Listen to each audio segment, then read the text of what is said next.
Good evening and a warm welcome to all the dignitaries present here. I'm Srevshi from Clanet, serving as the allocated session assistant to ensure a seamless experience. Clanet stands as India's most relied upon digital platform, offering a multitude of enriching services exclusively for the doctors. It is with great pride that Clanet serves as the digital partner for this event hosted by the General Practitioners Association Kerala, and the focus of today's session is challenges in doctors-patient interaction in general practice. So let's begin today's session, for which I would like to invite Dr. Hamid Ali sir to take over. Sir, you can proceed with the talk now. Over to you. Okay, thank you. Good evening all. എല്ലാവർക്കും good evening.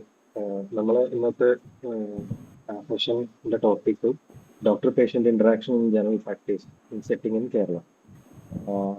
നമുക്ക് ഇന്ന് കിട്ടിയിട്ടുള്ളത് വലിയൊരു ഫാക്കൽറ്റിയാണ് doctor Vijayakumar sir. അദ്ദേഹം Trivandrum medical college, Amrita medical കോളേജിലെ professor and HOD in community medicine department and former HOD ആയിരുന്നു. പിന്നെ ഹെൽത്ത് ആക്ഷൻ ബൈ പീപ്പിൾ എന്ന് പറയുന്ന ഒരു NGOയുടെ ഇപ്പോഴത്തെ സെക്രട്ടറി കൂടിയാണ്. അത് പബ്ലിക് ഹെൽത്തിൽ മോർ റിസർച്ച് ഓറിയന്റഡ് ആയിട്ടുള്ള ഒരു NGO ആണ്.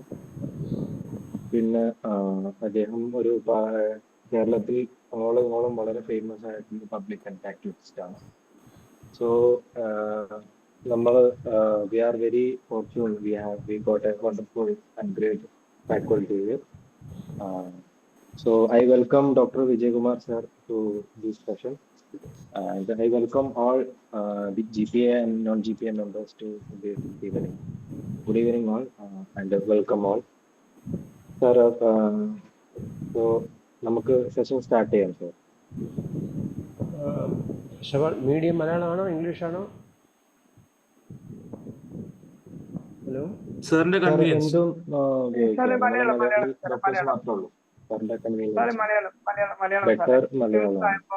കമ്മ്യൂണിക്കേഷൻ. ഫസ്റ്റ് ഓഫ് ഓൾ എല്ലാവർക്കും സന്തോഷമുണ്ട്, നന്ദിയുണ്ട് ഇങ്ങനെ കാണാനും സംസാരിക്കാനും ഇടയായാൽ. എനിക്ക് ഒട്ടും കംഫർട്ടബിൾ ആയിട്ടൊരു മീഡിയ അല്ല ഈ ഓൺലൈൻ, ക്ഷമിക്കണം. പിന്നെ ഒരാശയം ഞാൻ സ്വീകരിക്കുന്നു, അതുകൊണ്ട് വന്നു എന്നുള്ളതേ ഉള്ളൂ. റഫ്ലി ഒരു 30-40 മിനിറ്റേ ഞാൻ സംസാരിക്കുള്ളൂ. ദയവായി കുറേ പേരെങ്കിലും വീഡിയോ ഓൺ ചെയ്യുകയും ഒരു ചർച്ചയാക്കി മാറ്റണം. എനിക്ക് ഈ ചുവരിനോട് സംസാരിക്കാൻ വളരെ പ്രയാസമാണ്, അതുകൊണ്ടാണ് ഞാൻ ഈ ഓൺലൈൻ അധികം പരിപാടികളിൽ പങ്കെടുക്കാത്തത്. എന്നാൽ speaking to a dumb non responding wall, നിങ്ങൾ ആരെങ്കിലും ഒന്ന് ശ്രമിച്ചു നോക്കിയാൽ മനസ്സിലാവും. ചുവരിനോട് ചെന്ന് നിങ്ങളൊരു കാര്യം, ഒരു കഥയൊക്കെ പറഞ്ഞു നോക്കിയാൽ നിങ്ങൾക്ക് അതിൻ്റെ ഫീല് കിട്ടും. So I usually don't. എല്ലാവരും സെഷൻ പങ്കെടുക്കുന്ന എല്ലാവരും വീഡിയോ ഓൺ ആക്കി വെച്ചാൽ ചിലപ്പോൾ എല്ലാവർക്കും പ്രോബ്ലം ആണ്, അവിടെ ഈ കണക്ടിവിറ്റിയുടെയൊക്കെ ഇഷ്യൂസ് ഉണ്ടാവാം. കുറേ പേരെങ്കിലും ഓൺ ചെയ്യുക മാത്രമല്ല, ഇതൊരു പൊതുവായൊരു ടോപ്പിക്കാണ്. വാസ്തവത്തിൽ എന്നോട് ഈ വിഷയം പറയാൻ സൂചിപ്പിച്ചത് എനിക്ക് എന്താണ് എൻ്റെ യോഗ്യത എന്നാണ് ആദ്യം ഞാനൊന്ന് സെർച്ച് ചെയ്ത് നോക്കിയത്. അപ്പോൾ എൻ്റെ ജീവിതം ഞാൻ നോക്കുമ്പോൾ ഞാൻ തുടങ്ങുന്നത് ഒരു GP ആയിട്ടായിരുന്നു. That was in 1980s. Probably most of you might not have taken birth. പക്ഷേ അന്നത്തേക്ക് ഒത്തിരിയേറെ കാലം കഥയുമൊക്കെ മാറി. അപ്പോൾ അതേ അനുഭവമല്ല ഇന്ന് ഇവിടെ ഉള്ളത് എന്ന് എനിക്കറിയാം. എങ്കിലും അതുകൊണ്ട് തന്നെ എനിക്ക് മനസ്സിൽ തോന്നിയ ചില വിഷയങ്ങൾ ഞാനിവിടെ കുറിച്ചിട്ടുണ്ട്. അപ്പോൾ അതിനെക്കുറിച്ച് നിങ്ങളുടെ അഭിപ്രായം പറയാം. Will reach out A consensus what could be done based on the experiences that all of us have. Okay, let's move forward. So please, അത് വെറുതെ ഇരിക്കരുത്. ആർക്കെങ്കിലും ഉണ്ടെങ്കിൽ ചോദിക്കുക, സംസാരിക്കുക. ഇടയ്ക്ക് കയറി പറയാനും നിർത്തിക്കാനും കോൺട്രിബ്യൂട്ട് ചെയ്യാനും എല്ലാവർക്കും സ്വാതന്ത്ര്യവും അവകാശവും ഉണ്ട് എന്ന് അംഗീകരിച്ചുകൊണ്ട് മുമ്പോട്ട് പോകാം. ഓക്കെ.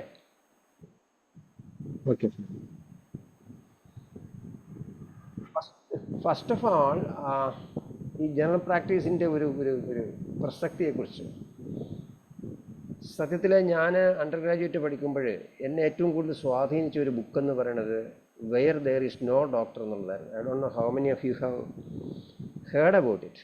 ഒരു പഴയ പുസ്തകമാണ്. ഡോക്ടർമാരൊന്നും ഇല്ലാത്ത സമൂഹത്തിൽ അന്ന് അങ്ങനെ ആയിരുന്നില്ല. 70കളിലെ ഇന്ത്യ എന്ന് നിങ്ങൾക്ക് ചിന്തിക്കാവുന്നതിനും അപ്പുറമായിരുന്നു. ആ സ്ഥലത്ത് നിന്ന് നമ്മൾ ഒരു GPയിലേക്ക് വരുമ്പോഴത്തേക്കും ജി പിയുടെ പ്രസക്തി എന്താണ് എന്നുള്ളതാണ് മനസ്സിലാക്കേണ്ടത്. ഞാൻ പറയാൻ നിങ്ങൾക്കറിയാം, ഇത് ഫസ്റ്റ് പോയിൻ്റ് ഓഫ് കോണ്ടാക്റ്റാണ്. ആർക്കെങ്കിലും എന്തെങ്കിലും അത്യാവശ്യം വന്നാൽ ഓടി വരണത് നമ്മുടെ ജി പിയുടെ അടുത്താണ്. മോറോവർ അഫോർഡബിൾ ആൻഡ് അക്സസബിൾ ആണ്. ഇപ്പോൾ നമുക്കൊരു വൈറൽ ഹെപ്പറ്റൈറ്റിസ് പേഷ്യൻ്റ് വന്നു കഴിഞ്ഞാൽ എല്ലാവർക്കും മാക്സിമം ഈസി. സാധാരണ എനിക്കറിയില്ല ജി പി എസ് ഇപ്പോഴത്തെ നിലയിൽ ട്രീറ്റ് ചെയ്ത് എത്ര രൂപ ഒരു ഉദ്ദേശം അജ്മലെ? ഒരു വൈറൽ ഹെപ്പറ്റൈറ്റിസ് വരെയാണ്, ഹെപ്പറ്റൈറ്റിസ് എ നിങ്ങളടുത്ത് വന്നു, ഇൻവെസ്റ്റ്മെൻറ്റും ട്രീറ്റ്മെൻറ്റും എല്ലാം കൂടെ എത്ര രൂപ വരും ഉദ്ദേശം? 2 ആഴ്ച ട്രീറ്റ് ചെയ്തു. ഒരു 2 ആഴ്ച ട്രീറ്റ് ഒരു 5000 ആരെങ്കിലും പറയണം? 10,000 വരും. 5,000. And how much will the person shed if he or she is going to a 5-star hospital, getting all the investigation right from maybe 2 or 3 times this hepatic profile and 1 or 2 ultrasound or maybe even CT scan? Minimum 50,000. പിന്നെ അടുത്ത് hospitalise ചെയ്തിട്ടുണ്ടെങ്കിൽ പിന്നെ അതിന് additional വേറെയും വരും. Okay, so basically affordable and accessible. They can come and ask. And most of the 5-star hospital അവരെല്ലാം മോശമെന്ന് ഞാൻ പറയുകയല്ല, പക്ഷേ but usually the treatment cost increases like anything.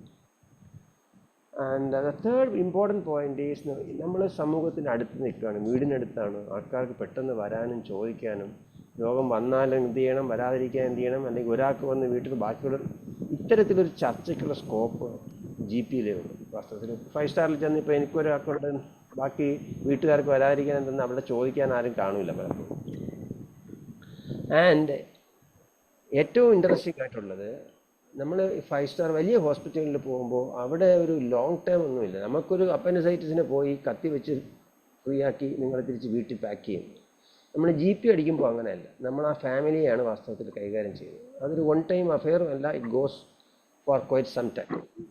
Unless ഏതെങ്കിലും കാരണവശാൽ ആ റിലേഷൻസ് ബ്രേക്ക് വരുമ്പോഴത്തേക്കേ ഉള്ളൂ. അല്ലാന്നുണ്ടെങ്കിൽ അത് വർഷങ്ങളോളം നീണ്ടു നിൽക്കുന്ന ഒരു ചങ്ങാത്തം കൂടെയാണ്. അൺറീച്ച്ഡ് ആയിട്ടുള്ള ഏരിയയിൽ എത്തിപ്പെടുന്നു എന്നുള്ളതാണ് മറ്റൊരു. അപ്പോൾ ഇതൊക്കെയാണ് നമ്മൾ ഈ ജി പി, ഇത് ഞാൻ പറയാതെ നിങ്ങൾക്ക് അറിയാം, ഞാൻ എന്തിനും നിങ്ങൾ ഓർമ്മിപ്പിക്കുകയാണ് ചെയ്തത്. ഇതൊക്കെ നമ്മുടെ പ്രവർത്തനത്തിൻ്റെ പ്രസക്തിയാണ് എന്നുള്ളത്. പക്ഷേ ജി പി ആയിരിക്കുമ്പോൾ നമ്മൾ നേരിടുന്ന ഏറ്റവും വലിയൊരു പ്രശ്നം എന്ന് പറഞ്ഞു കഴിഞ്ഞാൽ ഒരു അംഗീകാരമോ ആദരവോ കുറവാണ്. ആൾക്കാരുടെ ഭാഷയിൽ പറഞ്ഞു കഴിഞ്ഞാൽ വെറും MBBS. I don't know how many of you might have heard about that particular term in north Kerala. അവിടെയൊക്കെ അങ്ങനെ ഉപയോഗിക്കല്ലേ? വെറും MBBS. ഫൈൻ. അപ്പോൾ ഇവിടെയാണ് നമ്മൾ വാസ്തവത്തിൽ എനിക്ക് തോന്നുന്നു അശ്വിനും പിന്നെ ഹമീദും ഒക്കെ കൂടെ ചെയ്യുന്ന ഈ ഒരു പരിപാടിയിൽ എനിക്ക് വലിയൊരു പ്രതീക്ഷയുള്ളത്. കാരണം ആ വെറും എന്നുള്ള വാക്കിനെ മാറ്റാനും അവിടെ ഒത്തിരിയേറെ ക്വാളിറ്റി കൊണ്ടുവരാനും റെസ്പെക്റ്റ് കൊണ്ടുവരാനും ഈ കളക്റ്റീവായി കൂട്ടായ്മയിലൂടെയാണ് കഴിയുക. പല വാസ്തവത്തിൽ ഇപ്പോൾ അസോസിയേഷൻ ചെയ്യാത്ത ചില പ്രവർത്തനങ്ങളിലൂടെ ഞാൻ അങ്ങോട്ട് പോകുമ്പോൾ പറഞ്ഞു പോകും. ഒന്ന്, ഇതിന് പോളിസി ലെവൽ റെക്കഗ്നിഷൻ വേണം. In many countries, the GPs are being actually appreciated for the work that they do. അപ്പോൾ അതുകൊണ്ട് ആ വർക്ക് ചെയ്യാൻ അവരെ എനേബിൾ ചെയ്യുന്ന ഒരു സോഷ്യൽ മിലിയു ക്രിയേറ്റ് ചെയ്യുന്ന സ്റ്റേറ്റുകൾ ധാരാളമുണ്ട് അറൗണ്ട് ദ വേൾഡ്. അപ്പോൾ ജി പി ആയിരിക്കും, പക്ഷേ at the same time G P practice set ചെയ്യുന്നത് മറ്റ് ഫെസിലിറ്റി ഇല്ലാത്തിടത്താണ്. അതുകൊണ്ട് തന്നെ അത്തരം സ്ഥലങ്ങളിലേക്ക് നമുക്ക് അങ്ങനെ പോകുന്ന ആൾക്കാരെ സപ്പോർട്ട് ചെയ്യുക എന്നുള്ളത് ഒരു സ്റ്റേറ്റിൻ്റെ റെസ്പോൺസിബിലിറ്റി, പോളിസി ലെവൽ. ഇതിനെക്കുറിച്ച് ആലോചിക്കാൻ ഞാനൊരു വിഷയം ആദ്യമേ ഇടുന്നു എന്നുള്ളത്. അഥവാ എങ്ങനെയാണ് ഈ റെക്കഗ്നിഷൻ തിരിച്ചു പിടിക്കുക, സപ്പോർട്ട് ഉണ്ടാക്കുക. അപ്പോൾ suppose the state is actually supporting you, even program support ചെയ്യുമെന്ന് പറഞ്ഞാൽ തന്നെ നമുക്ക് ലോക്കലായിട്ട് ആൾക്കാരുടെ ഇടയ്ക്ക് ഒരു റെസ്പെക്റ്റും ആൾക്കാരുടെ ഒരു അക്സെപ്റ്റൻസും കൂടും. മറ്റൊന്ന് എനിക്കൊന്ന് കളക്റ്റീവായിട്ട് ചെയ്യാൻ പറ്റുന്ന റെക്കഗ്നിഷൻ സപ്പോർട്ട് വരുന്നതാണ് ഈ നമ്മൾ ചെയ്യുന്ന വർക്കുമായി ബേസ് ചെയ്തിട്ടുള്ള ചില റിസർച്ചും പബ്ലിക്കേഷനും ആലോചിക്കാവുന്ന വിഷയമാണ്. മറ്റൊന്ന്, ഈ പ്രൈമറി കെയറിൻ്റെ ഇമ്പോർട്ടൻസ് എന്താണ് എന്നുള്ളതിനെക്കുറിച്ച് പബ്ലിക് അവയർനെസ് ഉണ്ടാക്കേണ്ടതുണ്ട്. ഇപ്പോൾ അത് കുറഞ്ഞു വരികയാണ്. കാരണം ഇപ്പോൾ എന്ത് അസുഖം വന്നാലും ആൾക്കാർ ഉടനെ അതിൻ്റെ even DM is not being appreciated, MD is not being appreciated. People will actually look forward to നിനക്ക് DM ഇല്ല അല്ലേ, എന്നാൽ പിന്നെ വേണോ, ഇങ്ങനത്തെ ഒരു അറിയാലോ ഒരു സംസാരം വരും. And the association can very well create recognition programs and awards. അതിനെക്കുറിച്ചും ആലോചിക്കും. And enhance visibility through community engagement. Again, കളക്റ്റീവായിട്ട് തന്നെ നമ്മൾ കമ്മ്യൂണിറ്റി എൻഗേജ്മെൻറ്റ് അതിനെക്കുറിച്ച് നമുക്ക് പിന്നീട് ഡീറ്റെയിൽ ആയിട്ട് സംസാരിക്കാം. അപ്പോൾ ഞാൻ പറഞ്ഞു വന്നത് ഈ ഫീൽഡിൽ ഒരു lack of recognition and support ഉണ്ട്. അത് വർദ്ധിപ്പിക്കുന്നതിന് ആവശ്യമായ പ്രവർത്തനങ്ങൾ ഈ അസോസിയേഷൻ്റെ നേതൃത്വത്തിൽ നടത്തേണ്ടതുണ്ട്. അപ്പോൾ ഇതിനകത്ത് GPs ചെയ്യുന്ന പണികളെക്കുറിച്ച് ഞാൻ പറയേണ്ട കാര്യമൊന്നുമില്ല. ബേസിക്കലി രോഗികളെ നോക്കുന്നു, തുടർച്ചയായിട്ട് നോക്കുന്നു, സമഗ്രമായിട്ടുള്ള കെയർ കൊടുക്കാൻ ബാധ്യസ്ഥരാണ്. ആ വ്യക്തിയും ആ കുടുംബത്തിനെയും നമ്മൾ നോക്കേണ്ടി വരുന്നുണ്ട്. സ്വാഭാവികമായിട്ടും നമുക്ക് ഡയഗ്നോസ്റ്റിക് തെറാപ്യൂട്ടിക് സ്കിൽസ് വേണ്ടി വരും. കാരണം ഇപ്പോൾ നിങ്ങൾക്കൊരു കോളിക് അബ്ഡോമനായിട്ട് ഇന്നൊരിടത്ത് പോയി കഴിഞ്ഞാൽ സാധാരണഗതിയിൽ ഒരു വലിയ ആശുപത്രിയിലാണ് ചെല്ലുന്നതെങ്കിൽ പിടിച്ച് കിടത്തി നോക്കുന്നതിന് മുമ്പ് അവർ ആദ്യം ചെയ്യുന്നത് എന്താണ്? എക്സാം ചെയ്യുന്നതിന് മുമ്പ് ആദ്യം ചെയ്യുന്നത് എന്താ? കോളിക്കാണ്. എന്തോ കേട്ടൂടാ? Hello, I am sorry, sound വളരെ എക്കോ ആണ്, ഒന്നും കേൾക്കുന്നു. സാധാരണ വയറുവേദന അക്യൂട്ട് കോളിക് അബ്ഡോമിനാണ് നമ്മളിവിടെ കൊണ്ടുപോവുകയാണ്. ഒരു ഹോസ്പിറ്റലിൽ വലിയ ആശുപത്രി കൊണ്ടുപോയി അവർ ആദ്യം ചെയ്യുന്നത് എന്തുവാ? സ്കാനിങ്. ഇൻവേരിയബിളി ഹിസ്റ്ററി പോലും പലപ്പോഴും ഹിസ്റ്ററി പോലും നേരെ എടുക്കാറില്ല, എക്സാമിൻ ചെയ്യാറില്ല. നേരെ സ്ട്രെയിറ്റ് അവേ സ്കാനിങ് ആണ്. അത് അൾട്രാസൗണ്ട് വേണോ CT വേണോ എന്നുള്ളതാണ് പിന്നെ അടുത്തൊരു question. So the point is, when all of us were trained, we were actually trained to use our clinical acumen to, and you have to list out all the DDs that you can think of. ഇല്ലേ, അങ്ങനെയൊക്കെ തന്നെ അല്ലേ? And one by one it has actually eliminated, and finally so gone are those days especially in the big hospitals. But in GP setting, even now, that sort of അത്തരത്തിലുള്ള സമീപനത്തിന് പ്രസക്തി ഉണ്ട്, പ്രാധാന്യവും ഉണ്ട്. സ്വാഭാവികമായിട്ടും GPക്ക് കോർഡിനേഷൻ വേണ്ടി വരും, ക്ലിനിക്കൽ ടീം വർക്ക് ഉണ്ട്, quality improvement പ്രവർത്തനങ്ങൾ നടത്തേണ്ടതുണ്ട്, സ്റ്റാൻഡേർഡ്സ് മെയിൻറ്റെയിൻ ചെയ്യേണ്ടതുണ്ട്, ലീഡർഷിപ്പ്, അഡ്വക്കസി, ഇങ്ങനെ പോവുകയാണ്. ഞാൻ എല്ലാം കൂടെ വായിച്ച് ഇതാക്കുന്നുണ്ട്. അപ്പം നമ്മുടെ ഒരു ദിവസത്തെ പ്രവർത്തനങ്ങൾ എന്ന് പറയുന്നത് വെറും ഒരു ക്ലിനീഷ്യൻ മാത്രമല്ല. അതാണ് സോഷ്യോളജിസ്റ്റാണ്, ഫിസിഷ്യനാണ്, മാനേജറാണ്, റിസർച്ചറാണ്, എത്തിസിസ്റ്റാണ്, ആൻഡ് അഡ്വക്കേറ്റാണ്, ആൻഡ് മേ ബി പബ്ലിക് റിലേഷൻസും അതിൻ്റെ ഒരു ഭാഗമായിട്ട് നിൽക്കണം. അപ്പോൾ ഇങ്ങനെ ഡിഫറൻറ്റ് ഡയമെൻഷനിലാണ് നമ്മുടെ പ്രവർത്തനങ്ങൾ നിൽക്കുന്നത്. ഞാൻ സ്പീഡിൽ പറഞ്ഞു പോകുന്നത് നിങ്ങൾക്ക് അറിയാവുന്ന കാര്യമായതുകൊണ്ടാണ് സ്പീഡിൽ പറഞ്ഞു പോകുന്നത്. ഇനി നമ്മൾ ഫേസ് ചെയ്യുന്ന പ്രശ്നങ്ങളെക്കുറിച്ച് നോക്കാം. ഇതിനെക്കുറിച്ച് നമുക്ക് അങ്ങോട്ടും ഇങ്ങോട്ടും സംസാരിക്കേണ്ടി വരും. കാരണം എൻ്റെ ഇതിൽ എല്ലാത്തിനും സൊല്യൂഷനൊന്നുമില്ല. മേ ബി കാരണം നിങ്ങൾ കൂടുതൽ പേരും നോർത്ത് കേരളയിലുള്ളവരാണ്. അപ്പോൾ സ്വാഭാവികമായിട്ടും പലതരത്തിലുള്ള ഗ്യാപ്പുകൾ നിങ്ങളുടെയും കൂടി ഇൻപുട്ട് കിട്ടുമ്പോൾ മാത്രമേ പൂർണ്ണതയിലേക്ക് വരുള്ളൂ. I just try to highlight the issues involve. Maybe we'll try to find out what exactly is the solution. I have got some idea, maybe you can complement it. Okay. ഇതൊക്കെയാണ് പ്രധാനപ്പെട്ട പ്രശ്നങ്ങൾ. എന്തൊക്കെയാണ്? ഒന്ന്, communication. അപ്പോൾ ഇത് തന്നെ പ്രശ്നം അല്ല എന്നാക്കാൻ തോന്നുന്നെങ്കിൽ പറയാനുള്ള സ്വാതന്ത്ര്യമൊക്കെ ഉണ്ട്. രണ്ട്, പേഷ്യൻ്റ് എക്സ്പെക്റ്റേഷനുമായിട്ടുള്ള ഒരു പൊരുത്തക്കേടുണ്ട്. പിന്നെ ചില സാമൂഹിക സാംസ്കാരിക പ്രശ്നങ്ങൾ വരാറുണ്ട്.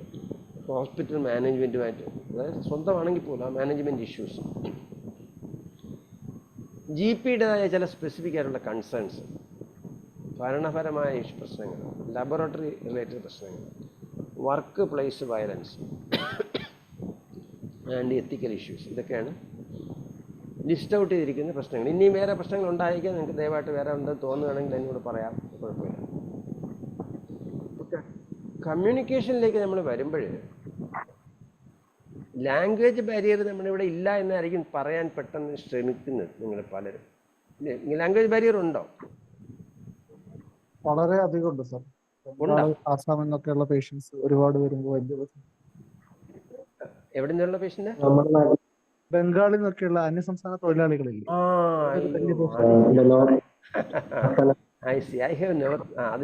ആലോചിച്ചില്ല.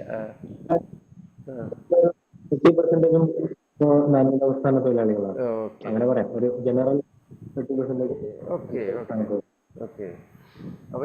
സാറേ, പിന്നെ ഇതിന്റെ പുറമെ നമ്മൾ ഉദ്ദേശിക്കുന്നത് തന്നെയാണോ പേഷ്യന്റ് മനസ്സിലാക്കണേ എന്നുള്ളൊരു കൺസേൺ വേറെ ഉണ്ട്, മലയാളം ആണെങ്കിൽ പോലും. എക്സാക്ട്ലി.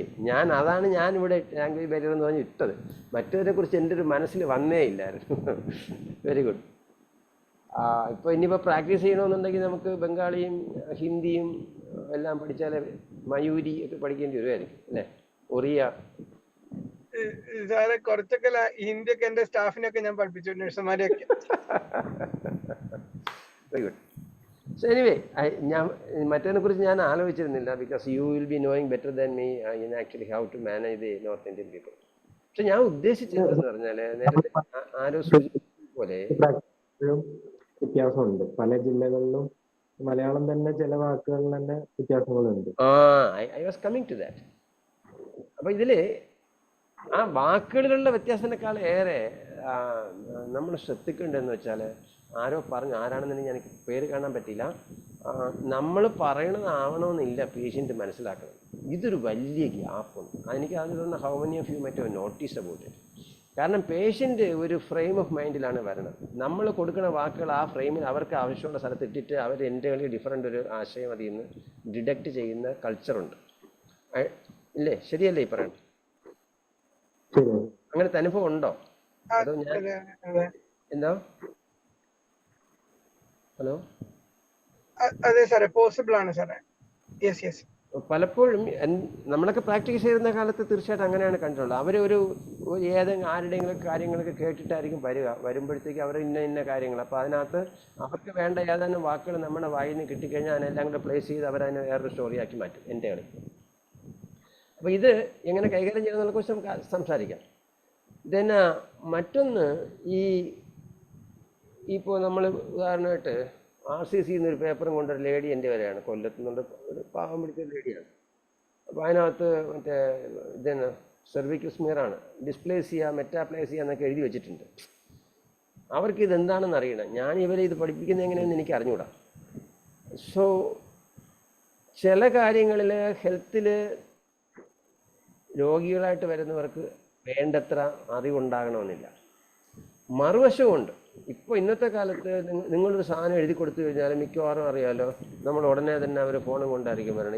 ഇത് മറ്റതാണല്ലോ പറയുന്നത്, നിങ്ങൾ ഈ ഡ്രഗ് തന്നിരിക്കുന്നു, ഇതിൻ്റെ ഇൻട്രാക്ഷൻ ഉണ്ട്, അല്ലെങ്കിൽ ഇതിൻ്റെ ഇല്ലേ, അങ്ങനെ ഒരു സാധാരണ അവരൊരു മിക്കവാറും ഒരു 30% പേരെങ്കിലും അങ്ങനെയൊക്കെ സെർച്ച് ചെയ്തിട്ട്, അല്ലെങ്കിൽ നിങ്ങൾ എഴുതി കൊടുത്താൽ അടുത്ത പ്രാവശ്യം രണ്ടാമത്തെ പ്രാവശ്യം വരുമ്പോഴെങ്കിലും സെർച്ചും കൊണ്ടേ വരുള്ളൂ. ശരിയാ? അല്ല, അത് അല്ലാന്ന് ആർക്കെങ്കിലും തോന്നുന്നെങ്കിൽ ദയവായിട്ട് മനസ്സിലാക്കുക, ആ കാലം കഴിഞ്ഞു പോയി. ഇപ്പം മിക്കവാറും പേരും അത് അങ്ങനെ ചെയ്യാറുണ്ട്. അപ്പോൾ അതിൻ്റെ തകരാറെന്താന്ന് പറഞ്ഞു കഴിഞ്ഞാൽ, ബേസിക്കലി ഇപ്പോൾ നമ്മളൊരു ക്ലിനിക്കൽ പ്രോബബിലിറ്റി വെച്ച് എത്തുന്ന തീരുമാനത്തിന് പക്കാ ശാസ്ത്രീയതയുടെ പേരിൽ ഒരാൾക്ക് ചലഞ്ച് ചെയ്യാൻ കഴിയും. കാരണം നമ്മളിപ്പോൾ നേരത്തെ ഞാൻ ബാർലി ഹെപ്പറ്റൈറ്റിസിൻ്റെ കഥ പറഞ്ഞു. അപ്പോൾ നമുക്ക് ഇപ്പോൾ അറിയാം, സാധാരണ ഒരു യാത്രയ്ക്ക് പോയിട്ട് വന്നു ഒരാൾ, അയാൾക്ക് ആദ്യം ഒരു യെല്ലോ കളർ ഡിസ്കളറേഷൻ വന്നു, വിശപ്പില്ല, ഛർദിൽ വരുന്നു. അതിൻ്റെ സീക്വൻസും എല്ലാം കൂടെ വരുമ്പോൾ നമ്മൾ ഹെപ്പറ്റൈറ്റിസ് എ അല്ലെങ്കിൽ ഇ ആണെന്ന് നമ്മളങ്ങ് തീരുമാനിക്കും. പക്ഷേ ഹൗ ഡു യു നോ എന്ന് തിരിച്ച് ചോദിച്ചാൽ വാട്ട് ഇസ് ദി എവിഡൻസ് എന്നൊക്കെ വളരെ ശാസ്ത്രീയമായിട്ടൊക്കെ കയറി തർക്കിച്ചു കഴിഞ്ഞാൽ എന്ത് സംഭവിക്കും? V will B at the receiving എന്ന് നമുക്ക് പറയാനൊക്കില്ല, ബുദ്ധിമുട്ടുണ്ടാകും. ഈ ഒരു കോൺഫ്ലിക്റ്റ് അവിടെ എപ്പോഴും ഉണ്ടാവും. അപ്പോൾ ഒരു വശത്ത് പേഷ്യൻറ്റിൻ്റെ inadequate knowledge about the health field, മറുവശത്ത് ഓവർ എക്സ്പോഷർ ടു സംതിങ്. ഇതാണ് നമ്മൾ നേരിടുന്ന മറ്റൊരു പ്രധാനപ്പെട്ട ഇഷ്യൂ, കമ്മ്യൂണിക്കേഷൻ ഇഷ്യൂ. പിന്നെ ഡോക്ടർമാരുടെ ടോണിനെ കുറിച്ച് പറയുമ്പോൾ, അപ്പോൾ ഞാൻ പ്രത്യേകിച്ച് സർക്കാരിലൊക്കെയാണ് കൂടുതൽ വരുന്നത്. കാരണം അവർക്ക് പേഷ്യൻറ്റിനെ അധികം നോക്കണ്ട. GPs കുറച്ചുകൂടെ രോഗികളുടെ കൺസേൺ അഡ്രസ്സ് ചെയ്യുന്നവരാണ്. എങ്കിലും അപൂർവമായിട്ടെങ്കിലും ഡോക്ടേഴ്സ് വളരെ മിസ്ബിഹേവ് ചെയ്യുന്ന ഡോക്ടേഴ്സും ധാരാളം ഞാൻ കണ്ടിട്ടുണ്ട്. ഈവൻ എൻ്റെ ക്ലാസ്മേറ്റ് ആയിട്ടുണ്ടായിരുന്ന ഒരാൾ പോലും അത്തരത്തിലൊരു ഇവൻറ്റിൽ ചെന്ന് പെട്ടിട്ടുണ്ട്. അപ്പോൾ അതൊരു പ്രധാനപ്പെട്ട ഘടകമാണ്. അപ്പോൾ നമ്മൾ വളരെ അരോഗ്യൻ്റ് ആവുകയോ നമ്മൾ വളരെ ധാർഷ്ട്യത്തോടെ പെരുമാറുകയോ ചെയ്യുന്ന കമ്മ്യൂണിക്കേഷൻ ഫെയിലിയർ ആവും. നമ്മൾ പറയണത് ശരിയാണെങ്കിൽ പോലും, ഞാനും ഒരു പക്ഷേ ഒരു കാലഘട്ടത്തിൽ PhD മെഡിക്കൽ ഓഫീസറായിരുന്നു. അപ്പോൾ നമുക്കൊരു അല്പം ചിലപ്പോൾ ഒരു അരോഗ്യൻസാണോ അല്ലെങ്കിൽ ഒരു ധാർഷ്ട്യം, നമ്മൾ ആൾക്കാരോടെ സോഫ്റ്റ് ആവില്ല. ചെയ്യാനുള്ളതൊക്കെ ചെയ്തതാ, എനിക്ക് പറയാനുള്ളതൊക്കെ പറഞ്ഞു, നിങ്ങൾ വേണമെങ്കിൽ ഇട് അല്ലെങ്കിൽ പോ എന്നുള്ള ഒരു നിലപാടിലേക്ക് പതുക്കെ അറിഞ്ഞോ അറിയാതെയോ മാറും. ഇത് പലപ്പോഴും സക്സസ്ഫുൾ പ്രാക്ടീഷണർമാരൊക്കെ ചെന്ന് പെടുന്ന ഒരു അവസരം കൂടെ ഉണ്ട്. സക്സസ്ഫുൾ പ്രാക്ടീഷണറെ സംബന്ധിച്ച് അങ്ങനെ വേറൊരു വശം കൂടെ ഉണ്ട് കേട്ടോ, അതുകൂടെ പറയാം. ചിലപ്പോൾ എന്നെ ഇഷ്ടപ്പെടുന്ന ആൾക്കാരുടെ അടുത്ത് ഞാൻ ഇങ്ങനെ ഇത്തിരി റഫായിട്ട് പറഞ്ഞാലും അവർ സ്വീകരിക്കും എന്നെ. പക്ഷേ എന്നെ ആദ്യമായിട്ട് കാണുന്നവരോ അല്ലെങ്കിൽ എന്നെ അറിയാത്ത ഒരാളിനോ ഞാൻ അങ്ങനെ റഫായിട്ട് പറയുമ്പോൾ അവരെന്നെ സ്വീകരിക്കണമെന്നില്ല. അതല്ലെങ്കിൽ വരുന്ന ആളിൻ്റെ മൂഡ് അനുസരിച്ചിട്ടായിരിക്കും ആ സ്വീകാര്യത വരുന്നത്. ഇത്തരം ഇഷ്യൂസ് അവിടെ വരാൻ സാധ്യതയുണ്ട്.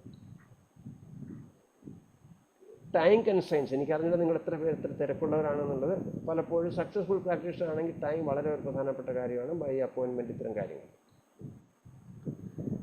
ഈ പേഷ്യൻറ്റിൻ്റെ ഹെൽത്ത് ലിറ്ററസിയെക്കുറിച്ച് നമ്മൾ നേരത്തെ പറഞ്ഞു. പ്രധാനമായിട്ടും അത് എഡ്യൂക്കേഷൻ ലെവലിൻ്റെ, എഡ്യൂക്കേഷൻ കൂടുന്നവരുടെ കുഴപ്പമുണ്ട്, എഡ്യൂക്കേഷൻ കുറഞ്ഞവരുടെ കുഴപ്പമുണ്ട്. Maybe exposure to health information കൂടുന്നതും ആവാം, കുറയുന്നത്. ഇത് രണ്ടും കമ്മ്യൂണിക്കേഷൻ ഗ്യാപ്പായിട്ട് ലിമിറ്റഡ് എക്സ്പോഷർ ആയിട്ടാണ് ഞാൻ കാണുന്നത്. പലപ്പോഴും നമ്മുടെ ടെർമിനോളജി അവർക്ക് മനസ്സിലാവില്ല. ആവശ്യമുള്ള സ്വരക്ഷ അവർ അല്ലെങ്കിൽ നമ്മൾ പറയുമ്പോൾ ഉദാഹരണമായിട്ട് നിങ്ങൾക്ക് എത്ര പേർക്ക് പറയാൻ പറ്റും, നമ്മളിപ്പോൾ 7 ദിവസത്തേക്ക് ഒരു BP ഒരു മരുന്ന് എഴുതി കൊടുക്കുന്നു, 7 days per week. എത്ര സാധാരണ എത്ര പേര് 7 ദിവസം കഴിക്കുമോ? 6 ദിവസമാണോ 5 ദിവസമാണോ?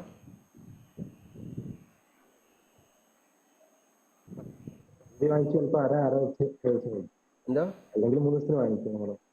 എത്ര? ചില പേഷ്യൻസ് ഇത് നമ്മൾ കൊടുത്ത ഡോസിന്റെ പകുതി കഴിക്കും. പകുതി കഴിക്കും. അല്ലാതെ പകുതി വാങ്ങിക്കും, പകുതി ദിവസത്തിന് വാങ്ങിക്കില്ല വരും.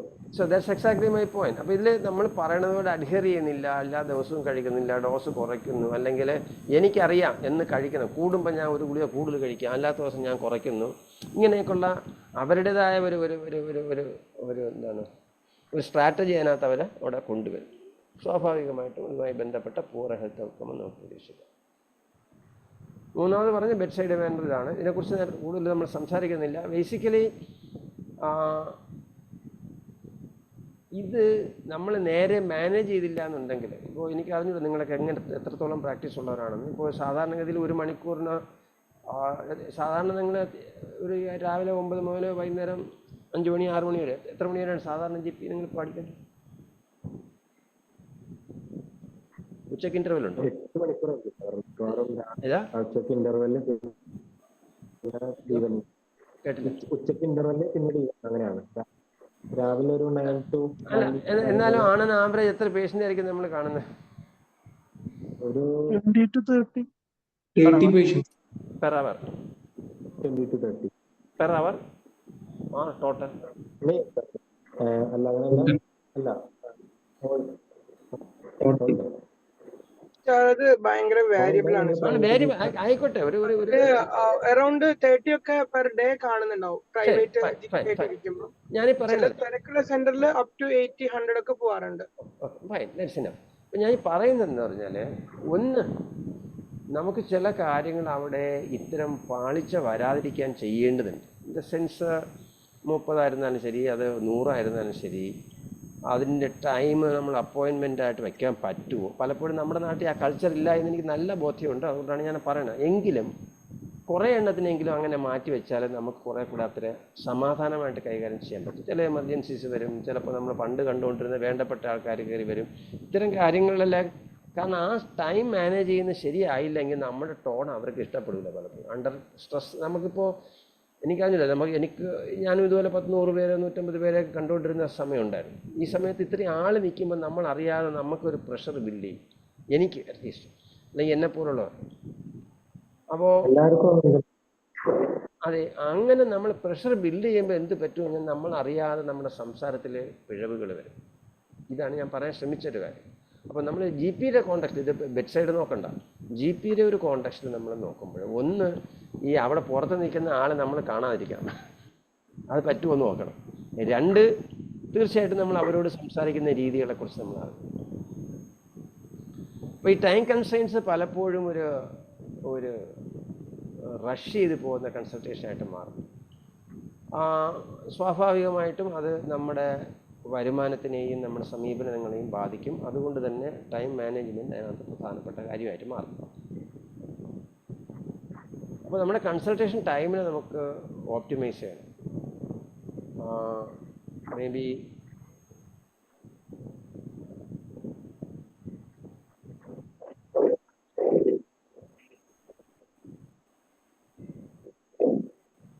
ഹലോ, ഞാൻ ഒരു നിമിഷം ഒന്ന് വേറൊരു സെറ്റ് ഓപ്പൺ ചെയ്തോട്ടെ. ഹലോ, വേറെ sir. ഒരു ഓക്കെ നിമിഷം. സർ, ഓക്കെ സർ, ശരി.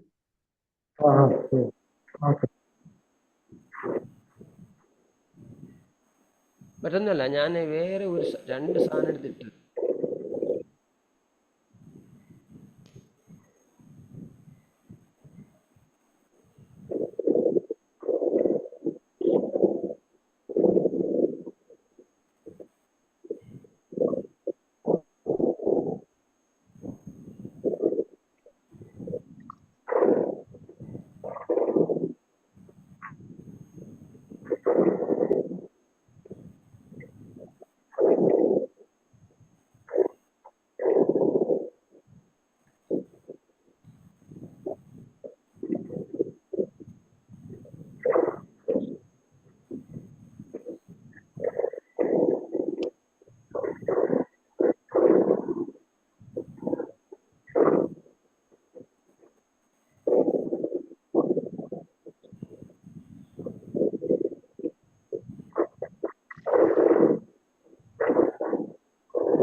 കാണാമോ? ഹലോ, കാണാമോ? ഇത് കാണാം സാർ. പക്ഷെ അത് കാണാം.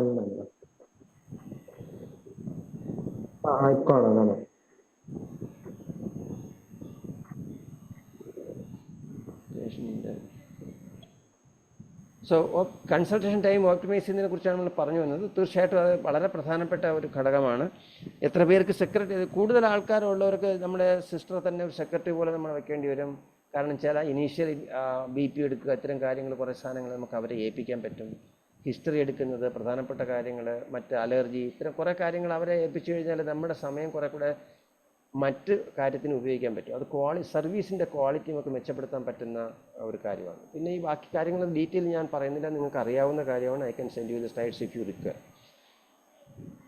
അതിനോടൊപ്പം പോകേണ്ട ഒരു കാര്യം ഒന്ന് നമ്മൾ ടെക്നോളജി ഇൻ്റഗ്രേഷനാണ്. പ്രത്യേകിച്ച് നമ്മൾ ഇപ്പോൾ ഇതുമായി ബന്ധപ്പെട്ട കാര്യങ്ങൾ പഠിക്കുക, അത്തരം ഡേ ടു ഡേ പ്രാക്ടീസിൽ ഇത് ചെക്ക് ചെയ്യാനും നമ്മുടെ പുതിയ തരം അറിവുകൾ അതിലേക്ക് കൊണ്ടുവരാനും കഴിയുന്ന രീതിയിലേക്ക് നമ്മൾ മാറേണ്ടതുണ്ട്. അപ്പോൾ ഇതൊക്കെയാണ് കമ്മ്യൂണിക്കേഷനുമായി ബന്ധപ്പെട്ട കാര്യങ്ങളാണ് ഞാൻ ഇതുവരെ സൂചിപ്പിച്ചത്. വളരെ ബ്രീഫ് പെട്ടെന്ന് പറഞ്ഞു പോയി എന്നുള്ളതേ ഉള്ളൂ. കാരണം ഇതെല്ലാവരും അതിൻ്റെ എക്സ്പേർട്ടുകളായതുകൊണ്ട് തന്നെയാണ്. അടുത്തത് പേഷ്യൻ്റ് എക്സ്പെക്റ്റേഷനാണ്. ഇവിടെയും നമുക്കറിയാമല്ലോ, സാധാരണഗതിയിൽ ആൾക്കാർ നോർത്ത് കേരളയിൽ എങ്ങനെയാണെന്ന് എനിക്കറിയില്ല. സൗത്തിലൊക്കെ ആണെങ്കിൽ സാധാരണ ഇതിൽ ഈ പണ്ടൊക്കെ ഇപ്പോഴും ഉണ്ടായിരുന്നു. ഞാൻ അടുത്ത 90s 2010 വരെ PHC ആയിട്ട് ബന്ധമുണ്ടായിരുന്നു. കുത്തിവയ്പ്പ് വേണം ഇല്ലേ? ഒരു കുത്തിവയ്പ്പ് ഇല്ലെങ്കിൽ പിന്നെ ഒരു മരുന്നായില്ല. അപ്പോൾ സ്വാഭാവികം. അത് മാത്രമല്ല, കുത്തിവയ്പ്പ് മാത്രമല്ല, പെട്ടെന്ന് ആൻറ്റിബയോട്ടിക് വേണം, അല്ലെങ്കിൽ CT എടുക്കണം, അല്ലെങ്കിൽ ഇവിടം കൊണ്ട് പറ്റുമോ അങ്ങനെ ചോദിക്കുന്ന രോഗികളുണ്ടോ നിങ്ങളുടെ അവിടെയൊക്കെ? സാർ ഇല്ലേ? ഉണ്ടാവില്ല. ഞാൻ പറഞ്ഞ ഇതൊക്കെ പേഷ്യൻ്റ് എക്സ്പെക്റ്റേഷൻ്റെ തലങ്ങളാണ് പറഞ്ഞത്. അല്ലെങ്കിൽ സാറ് പറഞ്ഞാൽ ഞങ്ങൾ അപ്പുറത്തോട്ട് വയ്ക്കോളാം എന്നുള്ള നിലയിൽ വരുന്നത്. പിന്നെ CT MRI വേണം. ഇത് തെറാപ്യൂട്ടിക് MRI എന്ന് പറഞ്ഞ സാധനം ഉണ്ടല്ലോ, തെറാപ്യൂട്ടിക് CT എന്നൊക്കെ പറഞ്ഞ രീതിയിൽ. അപ്പം ഈ പേഷ്യൻ്റ് എക്സ്പെക്റ്റേഷൻ എന്ന് പറഞ്ഞാൽ വളരെ വൈൽഡാണ് വാസ്തവം പറഞ്ഞത്. നമുക്ക് ഒരു തരത്തിലും ജഡ്ജ് ചെയ്യാനൊക്കെ ഇല്ല. ഇതെങ്ങനെയാണ് കൈകാര്യം ചെയ്യേണ്ടത്? അപ്പോൾ അത് എങ്ങനെയെന്ന് ചോദിക്കുമ്പോൾ, ഒന്ന് നമ്മളെ ക്ലയൻ്റാണെങ്കിൽ നമ്മൾ അവർ പറയണ പോലെ ചെയ്യാൻ നിൽക്കുകയാണെങ്കിൽ സ്വാഭാവികമായിട്ടും അത്തരത്തിലുള്ള ആൾക്കാർ മാത്രമായിരിക്കും നമുക്ക് അറിയാതെ വന്നുകൊണ്ടിരിക്കുന്നത്. ഇത് ദയവായിട്ട് എല്ലാവരും തിരിച്ചറിയേണ്ട ഒരു കാര്യമാണ്. എങ്ങനെ അടുത്ത് നിന്നൊക്കെ വേണമെന്ന് പറഞ്ഞാൽ അങ്ങേര് തരും. അത് വാങ്ങിച്ചുകൊണ്ട് പോവുകയും ചെയ്യും. തിരിച്ച് നമ്മളെ കുറ്റം പറയുന്നവരും ഉണ്ടാവും. എന്താണ്? നമ്മൾ പറയണ പോലെയാണ് അങ്ങേര് ചെയ്യുന്നത്. ഇതുകൊണ്ട് അപ്പോൾ നമുക്ക് ഒരു പ്രൊഫഷണലായിട്ട് നമ്മളൊരു വർക്ക് ചെയ്യുമ്പോൾ സ്വാഭാവികമായിട്ടും അൺനെസസറി ആയിട്ടുള്ള ഇൻവെസ്റ്റിഗേഷൻ ആയിരുന്നാലും ശരി, നമുക്ക് തോന്നാത്തത് നമ്മൾ ഇപ്പോൾ 2-3 കാര്യം നമുക്ക് വേണ്ട എന്ന് തോന്നുന്ന കുറച്ച് സാധനങ്ങളുണ്ടാവും. അതേസമയം ചില സാധനങ്ങൾ ഇക്വിവോക്കലായിരിക്കും. വേണോ വേണ്ടേ നമുക്ക് തന്നെ നല്ല ഉറപ്പില്ല. മറ്റൊന്ന് സാധനം വേണമെന്ന് തോന്നുന്നതിനെ ഉറച്ചു നിർത്താനും ഇക്വിവോക്കലായിട്ടുള്ളതിന് 50% ചിലപ്പോൾ നമുക്ക് ഈൽഡ് ചെയ്യേണ്ടി വരും. മേ ബി ലാസ്റ്റ് പാർട്ട് വേണ്ട എന്ന് തോന്നുന്നു നമ്മൾ കുറച്ച് നേരം നിൽക്കുക, let them decide what they want. ചിലപ്പോൾ നമുക്ക് തെറ്റാം, ഇതിനകത്ത് നമ്മൾ എപ്പോഴും ശരിയാവണമെന്ന് നിർബന്ധമൊന്നുമില്ല.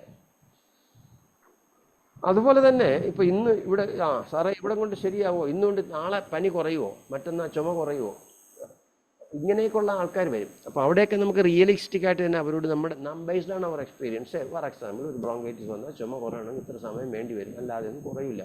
പിന്നെ അതിൻ്റെ സീരിയസ്നെസ് ഒക്കെ കുറച്ച് കുറയ്ക്കാൻ പറ്റും, അല്ലെങ്കിൽ അതിൻ്റെ പ്രയാസങ്ങൾ പെട്ടെന്ന് കുറയ്ക്കാൻ പറ്റും. ആ രീതി we need to actually communicate these sorts of things with these patients. Maybe ചിലപ്പോൾ ചില കാര്യങ്ങളിൽ ഡിസിഷൻ എടുക്കുന്നത് പേഷ്യൻറ്റും കൂടെ നമ്മൾ വിശ്വാസം എടുക്കേണ്ടി വരും. ഉദാഹരണമായിട്ട് ഇപ്പോൾ റെഫറിൽ പോകുന്നതാണെങ്കിൽ, അതല്ലെങ്കിൽ ചില പ്രൊസീജിയേഴ്സിൻ്റെ കാര്യത്തിലാണെങ്കിൽ, ഈവൻ ഇൻവെസ്റ്റിഗേഷൻ്റെ കാര്യമാണ് അവർക്ക് അഫോർഡ് ചെയ്യാൻ പറ്റുമോ, ഇത്തരം കാര്യങ്ങൾ നമുക്ക് അവരോട് സംസാരിക്കേണ്ടി വരും.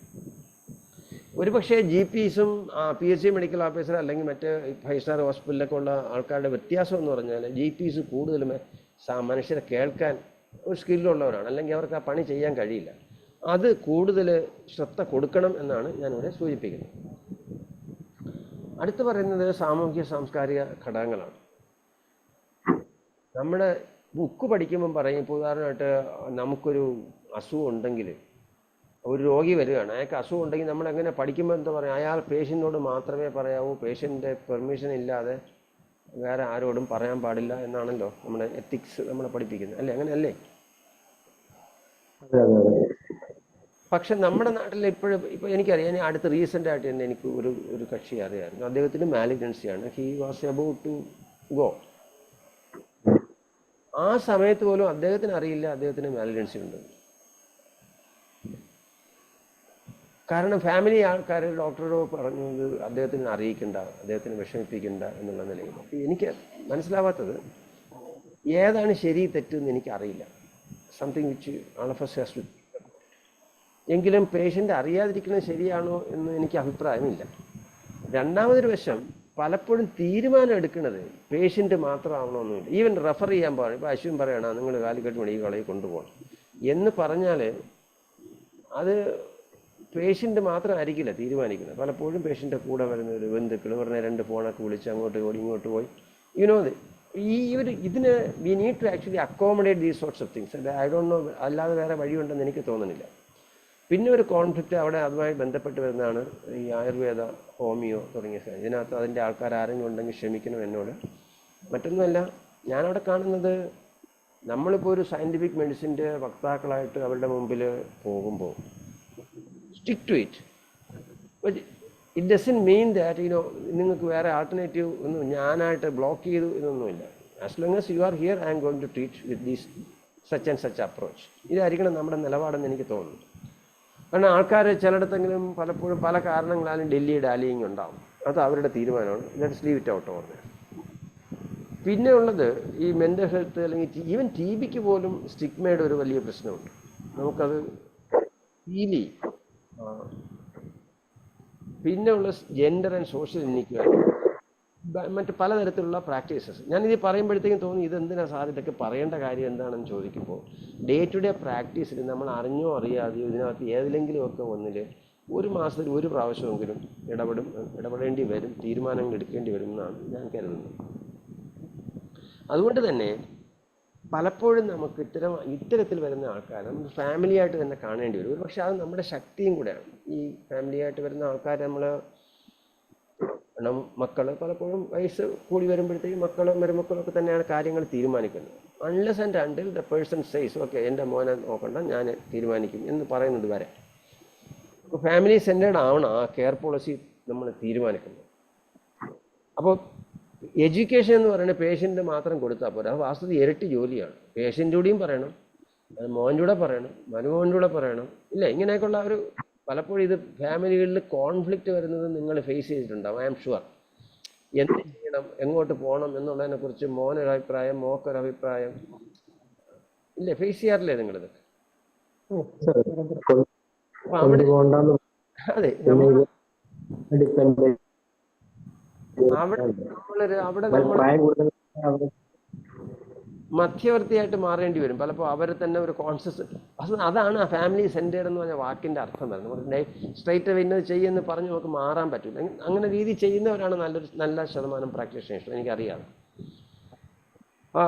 മറ്റൊന്ന് അതുപോലെ ഫാമിലി ട്രീറ്റ്മെൻറ്റ് ഓപ്ഷനെ കുറിച്ച് പറഞ്ഞു. പിന്നെ പലപ്പോഴും നമുക്ക് അവരെ കെയർ പ്ലാനിങ്ങിൽ നമുക്ക് മെമ്പേഴ്സിനെയും കൂടെ ഇൻക്ലൂഡ് ചെയ്യേണ്ടി വരും പലപ്പോഴും. രോഗിയെ മാത്രമല്ല, അതെങ്കിലും അവരുടെയൊക്കെ ബിലീഫ്സിനും അവരുടെ കൾച്ചറൽ വാല്യൂസും അല്ലെങ്കിൽ അവരുടെ സ്വാതന്ത്ര്യമായിട്ട് തീരുമാനം എടുക്കാനുള്ളതിനെയൊക്കെ നമ്മൾ അംഗീകരിക്കുന്നു. ഇതുപോലെ തന്നെ പ്രധാനമാണ് ഈ മാർജിനലൈസ്, ഇപ്പം നേരത്തെ പറഞ്ഞു ഇമിഗ്രൻസ് അല്ലെങ്കിൽ മറ്റേ നോർത്ത് ഇന്ത്യയിൽ നിന്നൊക്കെയുള്ള ആൾക്കാർ. നോർത്ത് ഇന്ത്യയിലുള്ള ആൾക്കാർ നമ്മളെടുത്തതാണെന്ന് പറഞ്ഞു കഴിഞ്ഞാൽ അവരെ സംബന്ധിച്ച് വളരെ മെച്ചപ്പെട്ട സർവീസാണ്. എങ്കിൽ താരതമ്യേന സമൂഹത്തിൽ വരുമാനം കുറഞ്ഞ ആൾക്കാരെന്നുള്ള നിലയിലാണ് അവർക്ക് പൈസ സേവ് ചെയ്യണം. They cannot go and spend thousands of rupees in 5-star hospital. അതുകൊണ്ടാണല്ലോ അവർ നമ്മളെടുത്ത് വരുന്നത്. അത്തരം ആൾക്കാരുടെ സംരക്ഷകരായിട്ട് നമ്മൾ അറിയാതെ മാറുന്നു.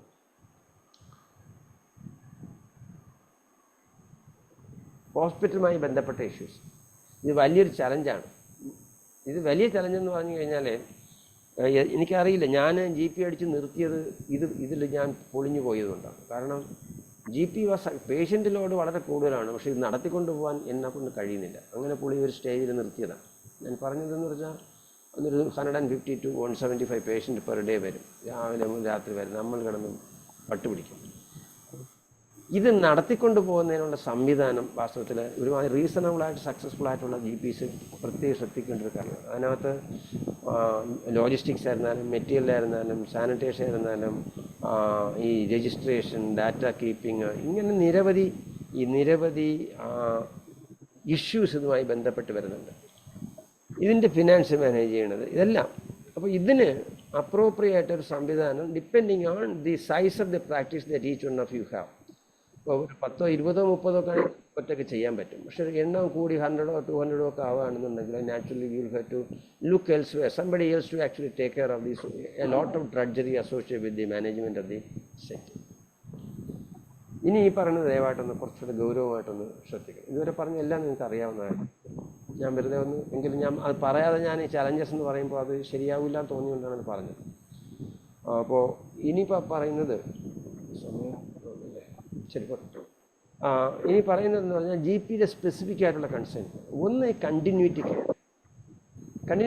കെയർ എന്ന് പറയുമ്പോഴത്തേക്ക് വന്നു പോയി പലപ്പോഴും നമ്മളൊരു പേഷ്യൻ്റ് വന്ന്, നിങ്ങൾക്ക് ഒരു കഥ പറയാം.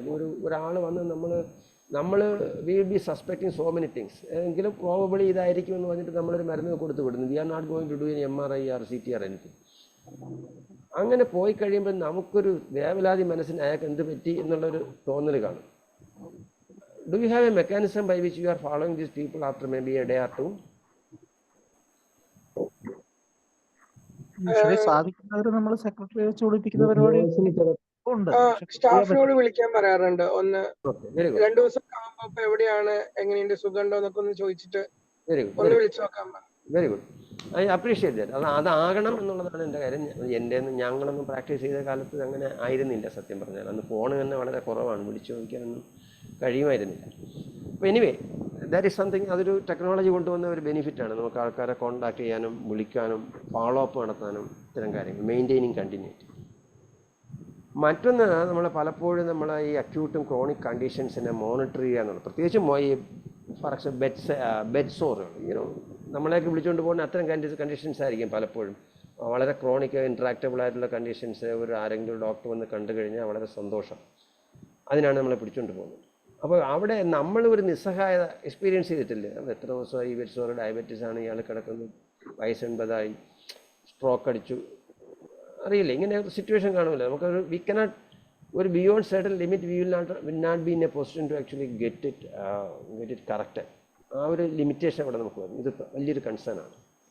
പിന്നെ ചിലപ്പോൾ എമർജൻസി വരും. We may miss sometimes we address it. At the same time we have to shun the patient. അതിനുള്ള ഫെസിലിറ്റി ഇല്ലായ്മ. ഇതിനേക്കാൾ ഏറെ തലവേദന പിടിച്ചാണ് നമുക്ക് ഓരോരുത്തരും ടെക്നോളജി, ഈ ഫീൽഡിലുള്ള അപ്ഡേറ്റ്, എഡ്യൂക്കേഷൻ. ഇപ്പോൾ നിങ്ങൾ കുറേ പരിപാടി രജിസ്ട്രേഷൻ എനിക്ക് മനസ്സിലാവുന്നുണ്ട്, രജിസ്റ്റർ ചെയ്യുന്നുണ്ട്, CME നടത്തുന്നുണ്ട് എന്നൊക്കെ എനിക്കറിയാം. എങ്കിലും എൻ്റെ ഒരു കൺസേൺ, ഞാനത് പിന്നീട് പറയാം. കൺസേൺ എന്ന് പറഞ്ഞാൽ ഈ നടത്തുന്ന പരിപാടികൾ പലതും അത് നടത്തപ്പെടലിന് വേണ്ടി മാത്രമായി പോകുന്നില്ലയോ എന്നെനിക്കൊരു സംശയമുണ്ട്. ക്ഷമിക്കണം അശ്വിനും അല്ലെങ്കിൽ ഹമീദും ഒക്കെ എന്നോട് ക്ഷമിക്കണം, ഞാൻ പറയുന്ന ആവശ്യമില്ലാത്ത കാര്യമാണോ എന്ന് എനിക്ക് അറിഞ്ഞൂടാ.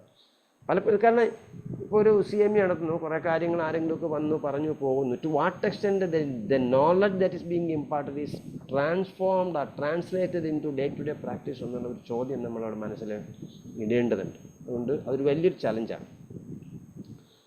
അതുപോലെ തന്നെ ഒരു പ്രധാനപ്പെട്ട കാര്യമാണ് balancing preventive and curative care. നമുക്ക് സാധാരണ വരണം ഒ പിയിൽ വരുന്നതിൽ ഇപ്പോൾ നേരത്തെ പറഞ്ഞ 30 മുതൽ 100 പേഷ്യൻ്റ് വരെ വരും. ഇത് എത്ര പേർക്കായിരിക്കും മാനസിക അസുഖം ഉണ്ടാവുക?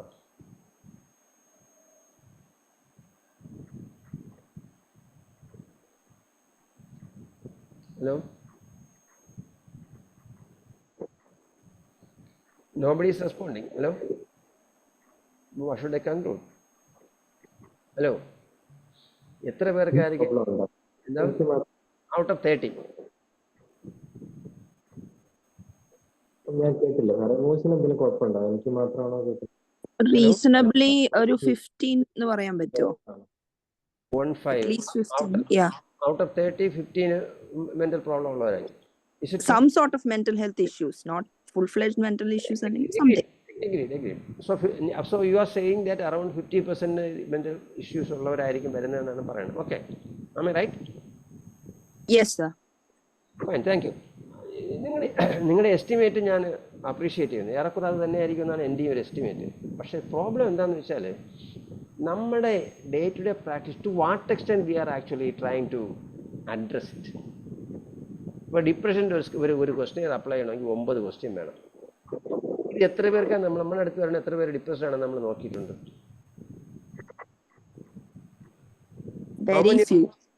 Very few. How many of you are using any of these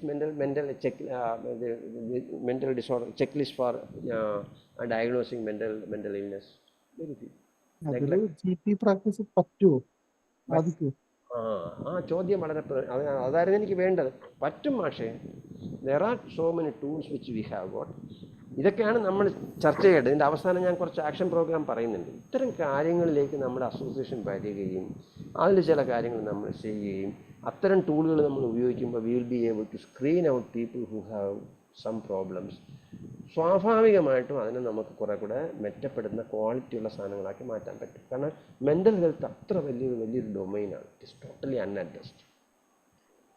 പിന്നെ ഒന്ന്, പലപ്പോഴും നമ്മുടെ കെയർ, ഇപ്പം ഞാൻ GP അടിച്ച് എൻ്റെ വീട്ടിലാണ് ഞാൻ ആദ്യം GP തുടങ്ങുന്നത്. അന്ന് അവിടെ 4-5 ആശുപത്രിയുണ്ട്. ഞാൻ 5ാമതാണ് തുടങ്ങിയതാണ്. അപ്പോൾ എൻ്റെ നേരെ എതിർവശത്ത് വേറൊരാളുണ്ട്. അപ്പോൾ അയാളെൻ്റെ ശത്രുവാണല്ലോ. അങ്ങനെയല്ലേ? അപ്പോൾ ഇത് പ്രോബ്ലം ഞാൻ പറയാൻ വന്നത് എന്താണെന്ന് പറഞ്ഞാൽ, പക്ഷേ വർഷങ്ങൾ കഴിയുമ്പോഴത്തേക്കും ഞാൻ അവിടെ നിന്ന് മൂവ് ഔട്ട് ചെയ്യുന്നു. കഥ ചുരുക്കി പറയുന്നതാണ്. മൂവ് ഔട്ട് ചെയ്യുമ്പോൾ എൻ്റെ അമ്മയെ നോക്കാനായിട്ട് എതിർവശത്തെ ആ ഡോക്ടറാണ് ഞാൻ വിളിച്ചേൽപ്പിക്കുന്നത്. Okay, I have reasonably good relation with him just across the road. Okay, അപ്പോൾ പറഞ്ഞു വരണമെന്ന് പറഞ്ഞാൽ പലപ്പോഴും നമ്മൾ തമ്മിലുള്ള കോർഡിനേഷൻ സിസ്റ്റം, ഹെൽത്ത് സിസ്റ്റവുമായിട്ടുള്ള coordination, maybe other practitioners അല്ലെങ്കിൽ ഈ സ്പെഷ്യലിസ്റ്റ് സർവീസസ്, ഹോസ്പിറ്റലുകൾ, ഇതിൻ്റെ ഒരു ലിമിറ്റേഷൻ ഉണ്ട്. പല സ്ഥലങ്ങളിൽ ഇതുണ്ടെന്ന് എനിക്കറിയാം, നല്ലൊരു ശതമാനമുണ്ട്. പക്ഷേ there are so many GPs who are totally isolated, neglected, or they are not actually getting connected with any of the practitioners. ഇത് വലിയൊരു പ്രശ്നമാണ്. ഇതിനേക്കാൾ ഏറെ അതിൽ നിങ്ങൾ എത്ര പേര് ഫേസ് ചെയ്യുമെന്ന് അറിയില്ല. Actually one of the major issues which actually എന്നെ ഈ GP നിർത്താൻ പ്രേരിപ്പിച്ചത് ഈ വർക്ക് ലൈഫ് ബാലൻസിൽ ഉണ്ടാകുന്ന പരാജയമാണ്. രാവിലെ പലപ്പോഴും 8 മണി 8:30 മണിക്ക് പ്രാക്ടീസ് തുടങ്ങും. ഉച്ചയ്ക്ക് പോകും. ഉച്ചയ്ക്ക് ചാപ്പാടെല്ലാം കഴിഞ്ഞാൽ വീണ്ടും വൈകുന്നേരത്തെ കഴിയുമ്പോഴത്തേക്കും രാത്രി 9, 9:30 മണി 10 മണിയൊക്കെ ആവും ആൾക്കാർ ഒഴിഞ്ഞു പോകുമ്പോൾ. പിന്നെ ജീവിക്കുന്നത് ആഴ്ചയ്ക്ക് 6 ദിവസം അല്ലെങ്കിൽ 7 ദിവസം ജീവിക്കാൻ സമയമില്ല. തൊഴിൽ മാത്രമായിട്ട് ജീവിതം മാറുന്ന ഒരവസ്ഥയിലേക്ക് വരാറുണ്ട്. അപ്പോൾ ഇതിൻ്റെ ഒരു ബാലൻസ് സ്ട്രൈക്ക് ചെയ്യേണ്ടതുണ്ട്. അത് എങ്ങനെയാണ് എന്നുള്ളത് വളരെ ചലഞ്ചിങ് ആണ്. ഇപ്പോൾ എനിക്കറിയാം GPയെ സംബന്ധിച്ചിടത്തോളം ഇപ്പോൾ 5 മണിക്ക് ഞാൻ കടയും അടച്ച് പോകുമ്പോഴായിരിക്കും നമ്മളെ പരിചയമുള്ള ഒരു പേഷ്യൻറ്റ് വരുന്നത്, അല്ലെങ്കിൽ നമുക്ക് വേണ്ടപ്പെട്ട വേറൊരു പേഷ്യൻറ്റ് വരുന്നത്. അതും കൂടെ ആകട്ടെ എന്ന് കരുതും. അങ്ങനെ ആകാമെന്ന് കരുതുമ്പോഴത്തേക്കും വരുന്ന ഒരു ലിമിറ്റേഷൻ ഉണ്ട്. ഇതിന് നമ്മൾ ഓരോരുത്തരും ഒരു സൊല്യൂഷൻ കണ്ടെത്തേണ്ടി വരും. എവിടെയാണ് നമുക്ക് ആ ബാലൻസ് സ്ട്രൈക്ക് ചെയ്യാൻ പറ്റുക എന്നുള്ളത്. ഇതിൽ നിങ്ങൾ ഐ ആം ഷുവർ ദാറ്റ് ഇപ്പോൾ ഇവിടെ ഇരിക്കുന്ന എത്ര പേരുണ്ടെന്ന് എനിക്ക് അറിഞ്ഞുകൂടാ, ഇരിക്കുന്നതിൽ ഒരു 50% പേരെങ്കിലും ഈ ഒരു പ്രശ്നം ഫേസ് ചെയ്യുന്നവരാകാനാണ് സാധ്യത. Dealing with uncertainty and complexity. നമ്മുടെ അടുത്ത് ഓരോ പേഷ്യൻ്റ് വരുമ്പോഴും വാസ്തവത്തിൽ ഒത്തിരിയേറെ കാര്യം നമുക്ക് അറിഞ്ഞുകൂടാ. വാസ്തവത്തിൽ നമ്മൾ ഇരുട്ടത്ത് തപ്പുന്നവരാണ് നമ്മൾ GPs കൂടുതൽ വരും. കാരണം നമുക്ക് വലിയ സാങ്കേതിക മികവില്ല, സാങ്കേതികമായിട്ടുള്ള എക്യുപ്മെൻറ്റുകളോ സംവിധാനങ്ങളോ ഒന്നും തന്നെ ഇല്ല. കൂടെ പറഞ്ഞ് കേൾക്കുന്നത് വെച്ചിട്ട് ചില അനുമാനങ്ങളിലെത്തി മാനേജ് ചെയ്യുന്നതാണ്. അപ്പോൾ അതിൻ്റേതായ എക്സ്ട്രീം ഒരു സ്ട്രെസ് ഓരോ GP ഫേസ് ചെയ്യും. പേഷ്യൻ്റ് റിലേഷൻഷിപ്പ് ബിൽഡ് ചെയ്യുക എന്ന് പറയുന്നത് മറ്റൊരു വളരെ പ്രധാനപ്പെട്ട, സാധാരണഗതിയിൽ അത് സക്സസ് ആയതുകൊണ്ടാണ് നമ്മൾ നിൽക്കുന്നത്, എങ്കിലും അത് വളരെ പ്രധാനപ്പെട്ട ഒരു ഡൊമൈനാണ്. നേരത്തെ സൂചിപ്പിച്ച പോലെ പേഷ്യൻ്റെ എക്സ്പെക്റ്റേഷൻസ്, ഇതൊക്കെയാണ് നമ്മൾ GPയുടെ സ്പെസിഫിക് ആയിട്ടുള്ള ഇഷ്യൂസ്. ഇത് മാനേജ് ചെയ്യണമെന്നുണ്ടെങ്കിൽ എനിക്ക് തോന്നുന്നു നിങ്ങളെപ്പോലുള്ള ചെറുപ്പക്കാർ കുറച്ച് പേര് കൂടിയിട്ട് ഈ സ്ട്രെസ് സ്ട്രെയിൻ കുറയ്ക്കാനുള്ള ഒരു പ്രധാന പാഠം നിങ്ങളുടേതായ ഒരു പ്രോട്ടോകോൾ കൊണ്ടുവരണം. നിങ്ങളുടേതായ പ്രോട്ടോകോൾ എന്ന് പറയുമ്പോൾ കോമൺ കണ്ടീഷൻ, നിങ്ങൾ സാധാരണ കാണുന്ന രോഗികളുടെ കാണുന്ന എന്തൊക്കെയാണ് പ്രധാന കംപ്ലൈൻറ്റ് ബേസ്ഡ് പ്രോട്ടോകോൾ കൊണ്ടുവരാം. അതായത് നമ്മൾ പലപ്പോഴും നിങ്ങൾക്ക് നോക്കുമ്പോഴത്തേക്കും രോഗങ്ങളെ ബേസ് ചെയ്തിട്ടാണ് പ്രോട്ടോകോൾ വരുന്നത്. റൈറ്റ്? നിങ്ങൾ വേറെ നൈസ് ഗൈഡ്ലൈൻസ് ബാക്കി ഇൻ്റർനാഷണലൊക്കെ എടുത്ത് നോക്കിക്കഴിഞ്ഞാൽ നിങ്ങൾ കാണുന്നത് രോഗങ്ങൾക്ക് ന്യൂമോണിയ എങ്ങനെ മാനേജ് ചെയ്യണം, ബ്രോങ്കൈറ്റിസ് എങ്ങനെ മാനേജ്, UTI എങ്ങനെ മാനേജ്. ഞാൻ തിരിച്ചാണ് നമ്മുടെ അടുത്ത് പേഷ്യൻ്റ് വരുന്നത് എങ്ങനെയാണ്, പനി അല്ലേ, റൈറ്റ്? പനി, ചുമ, അൾസർ, നെഞ്ചുവേദന, അല്ലെങ്കിൽ അവിടെ ഒരു നീരുവീക്കം. തർക്കിക്കണം എൻ്റെ കൂടെ. ഹലോ, ആരൊന്നും പറയണില്ല. എല്ലാവരും മടുത്ത. അപ്പം ഞാനീ പറയണത് നമ്മുടെ അടുത്ത് വരുന്ന സിംറ്റം വെച്ചിട്ട് ആ സിംറ്റത്തിനെ എങ്ങനെയാണ് അപ്രോച്ച് ചെയ്യേണ്ടതെന്നുള്ള നിലയിൽ തിരിച്ചൊരു പ്രോട്ടോകോൾ നമുക്ക് ആലോചിക്കാൻ പറ്റും. അത് നമ്മുടെ അസോസിയേഷനകത്ത് സർക്കുലേറ്റ് ചെയ്യാനും അത് പാലിക്കാനും കുറേ കൂടെ ക്വാളിറ്റിയും വരും, റീച്ച് കൂട്ടും, പേഷ്യൻ്റ് സാറ്റിസ്ഫാക്ഷനും സ്റ്റാൻഡേർഡും ഒക്കെ ഇമ്പ്രൂവ് ചെയ്യും. Schedule regular follow up appointments and setup, അത് റിമൈൻഡർ അത് നിങ്ങൾ വിളിക്കുന്നുണ്ടെന്ന് പറഞ്ഞ് നല്ല കാര്യമാണ്. പക്ഷേ എനിക്കറിയില്ല, ഞാനിവിടെ ഹൈപ്പർ ടെൻഷൻ്റെ ഇവിടെ ട്രിവാൻഡ്രത്തൊരു സ്റ്റഡി നടത്തുമ്പോഴത്തേക്കും കാണുന്നത് 100 രോഗികളുണ്ടെങ്കിൽ 25, അത് കേരളമാണ്, ട്രിവാൻഡ്രം അല്ല, കേരളം മുഴുവനും എടുത്ത് നോക്കി ഇൻക്ലൂഡിങ് കാലിക്കട്ട് എടുത്തു നോക്കുമ്പോൾ 100 രോഗികളുണ്ടെങ്കിൽ അവരുടെ 25% താഴെയാണ് ഹൈപ്പർ ടെൻഷൻ കൺട്രോൾഡ് ആയിട്ടുള്ളത്. അതിൽ നല്ലൊരു ശതമാനം ആൾക്കാർ ഡോക്ടർമാരെ 3 മാസത്തിൽ ഒരിക്കൽ പോലും കാണുന്നില്ല, ചെക്ക് ചെയ്യുന്നില്ല, BP എടുക്കണില്ല. ഷുഗറിൻ്റെ ഡയബറ്റീസിന് മോറാലസ് ഇതുപോലെയാണ്. ഡയബറ്റീസിന് 16-18% കൺട്രോളുണ്ട്. ഈ പറയുന്നതെന്ന് പറഞ്ഞു കഴിഞ്ഞാൽ കൃത്യമായ രീതിയിൽ അപ്പോയിൻറ്റ് ചെയ്യുക, അവർ വിളിക്കുക, മോണിറ്റർ ചെയ്യുക. അവർ ചിലപ്പോൾ വരും, ചിലപ്പോൾ വരില്ല. പക്ഷേ നമ്മുടെ ഭാഗം നമ്മൾ ചെയ്യുന്ന രീതിയിലേക്ക് അവരുടെ പലപ്പോഴും ഞാനൊരു ഡയബറ്റീസിൻ്റെ ഹൈപ്പർ ടെൻഷൻ്റെ ഒരു സ്റ്റഡി അക്രോസ് സ്റ്റേറ്റ് ചെയ്തിരുന്നു. അതിനകത്ത് കാണുമ്പോൾ ഡയറ്റ്, എക്സസൈസ്, സ്ട്രെസ് മാനേജ്മെൻറ്റ് ഇതൊന്നും നമ്മൾ നോക്കുന്നേ ഇല്ല. വാസ്തവത്തിൽ അതിൻ്റെ ഒരു പ്രാധാന്യം നമ്മൾ GP എന്നുള്ള നിലയിൽ മനസ്സിലാക്കേണ്ടതുണ്ട്. എമർജൻസിയും അല്ലെങ്കിൽ ഓൺ കോൾ സപ്പോർട്ട്, ഇത്തരം കാര്യങ്ങൾ കൂടെ നമ്മൾ നോക്കേണ്ടി വരും. ഇതിൻ്റെ തുടർച്ചയായ പ്രവർത്തനങ്ങൾ എന്ന് പറയുന്നത്, നേരത്തെ പ്രോട്ടോക്കോളിലാണ് ഞാൻ തുടങ്ങിയത്, നമ്മുടെ കപ്പാസിറ്റി ബിൽഡ് ചെയ്യാനുള്ള നിങ്ങളിപ്പോൾ ചെയ്തുകൊണ്ടിരിക്കുന്ന പ്രവർത്തനമുണ്ട്.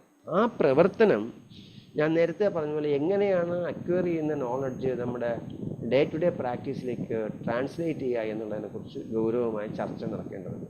അതിനെന്താണ് വേണ്ടത്? അപ്പോൾ അതിനാണ് ഞാൻ ഈ പ്രോട്ടോക്കോളിൻ്റെ കാര്യം സൂചിപ്പിച്ചത്. മറ്റൊന്ന്, ഇതിനകത്ത് ഇതുമായി ബന്ധപ്പെട്ട് നിൽക്കുന്ന ഇപ്പോഴും ഇതിനകത്തൊന്നും വരാതെ നിൽക്കുന്ന കുറേ ആൾക്കാരുണ്ട്. GP അടിക്കുമ്പോഴത്തേക്കും നേരിടുന്നില്ലേ, നിങ്ങൾക്ക് ഫേസ് ചെയ്തിട്ടുണ്ടോ? അതിനകത്ത് പലരും ഒരു ഒറ്റപ്പെടലുണ്ട്. ഞാനിപ്പോൾ മെഡിക്കൽ കോളേജിൽ വർക്ക് ചെയ്യുകയാണ്, അല്ലെങ്കിൽ ഞാനൊരു വലിയ ഹോസ്പിറ്റലിൽ വർക്ക് ചെയ്യുകയാണ്. അങ്ങനെ വരുമ്പോഴത്തേക്കും ഇതൊക്കെ പറഞ്ഞാൽ ഇണങ്ങിയാലും പിണങ്ങിയാലും നമ്മുടെ സമാനമായിട്ടുള്ള കാര്യങ്ങൾ പറഞ്ഞാൽ മനസ്സിലാവുന്ന ഒരു കൂട്ടം ആൾക്കാരുടെ ഒപ്പമാണ് നമ്മൾ വർക്ക് ചെയ്യുന്നത്. അവിടെ ശത്രുക്കളും മിത്രങ്ങളും എല്ലാം ഉണ്ടാവും. GP അടിക്കുമ്പോൾ എന്താണ്, ശത്രുവും ഇല്ല, മിത്രവും ഇല്ല. പലപ്പോഴും നമ്മൾ ഒറ്റയ്ക്കാണ് അവിടെ ഇരിക്കുന്നത്. അതിൻ്റേതായ സ്ട്രെസ്സും സ്ട്രെയിനും പിന്നെ ആ കൂടെ പേഴ്സണൽ ലൈഫിലുള്ള ബാക്കിയുള്ള ഭാരങ്ങളും ഒക്കെ ആയിട്ടാണ് ഓരോ മനുഷ്യരും ജീവിച്ചു പോകുന്നത്. ഇതൊരു വലിയ പ്രശ്നമാണ്. അപ്പോൾ അവിടെയാണ് ഒരു പിയർ നെറ്റ്വർക്കിൻ്റെ ഒരാവശ്യം. അത്തരത്തിലൊരു ലൈഫ് നമ്മുടെ നാട്ടിൽ അങ്ങനെ ഇല്ല. പക്ഷേ അത്തരത്തിലൊരു സോഷ്യൽ ലൈഫ് കൊണ്ടുവരാൻ ഒരു പക്ഷേ അസോസിയേഷൻ ശ്രമിക്കേണ്ടതുണ്ടെന്നുള്ളതാണ് എൻ്റെ അഭിപ്രായം. പിന്നെ നമ്മൾ മെൻ്റൽ ഹെൽത്ത് ക്വസ്റ്റ്യൻ്റെ കാര്യം നമ്മൾ നേരത്തെ സൂചിപ്പിച്ചു. നമ്മുടെ സമയത്തിൻ്റെ തന്നെ കുറേ സമയം administrative and data management, sanitation തുടങ്ങിയ കാര്യങ്ങൾ സമയം നമ്മൾ അപ്പോഷൻ ചെയ്യേണ്ടി വരും. നമ്മുടെ ആഫ്റ്റർ അവേഴ്സ് വർക്ക് അത് നിർബന്ധമായിട്ടും ഫാമിലി സമയം ഫാമിലിയായിട്ട് വെക്കണം, ഇല്ലെങ്കിൽ ഫാമിലി കാണില്ല അവസാനം. അത് ഭാര്യയും ഡോക്ടറാണെങ്കിലും ഇത് ബാധകമാണ്, ദയവായിട്ട് മനസ്സിലാക്കും. സെർട്ടൺ ബൗണ്ടറീസ് പലപ്പോഴും യൂട്യൂബ് അല്ലെങ്കിൽ മറ്റേ TV തുടങ്ങിയ സാധനങ്ങൾ അതിൻ്റെ ലിമിറ്റ് ചെയ്യണം. നമ്മൾ സ്ക്രീൻ ടൈം നമുക്ക് വിളിക്കാവുന്നത്. അഡ്മിനിസ്ട്രേറ്റീവ് ഇഷ്യൂ ഒന്നും ഞാൻ അധികം പറയുന്നില്ല, കാരണം സമയം കടന്നു പോകുന്നത് അവിടെ ഞാൻ നിർത്താൻ ആഗ്രഹിക്കുന്നു. ലബോറട്ടറിയുടെ കാര്യത്തിൽ എനിക്ക് പറയാനുള്ളത് ഒരു കാര്യം ഞാൻ പറയാം. ഇതിനകത്ത് ഒരു 30% ഡോക്ടർമാരെങ്കിലും അവിഹിതമായി ലാബുകളുമായി ബന്ധമുള്ളവരാണ് മിനിമം. ദെർഫോർ മൈ സജഷൻ ഈസ് നമുക്ക് റീസണബിളായുള്ള നമ്മളെ പ്രാക്ടീസിൻ്റെ പൈസ കൺസൾട്ടേഷനായിട്ട് വാങ്ങിക്കുകയും ഈ അവിഹിതത്തിന് കഴിയുന്നതും പോവാതിരിക്കുകയാണെന്നാണ്.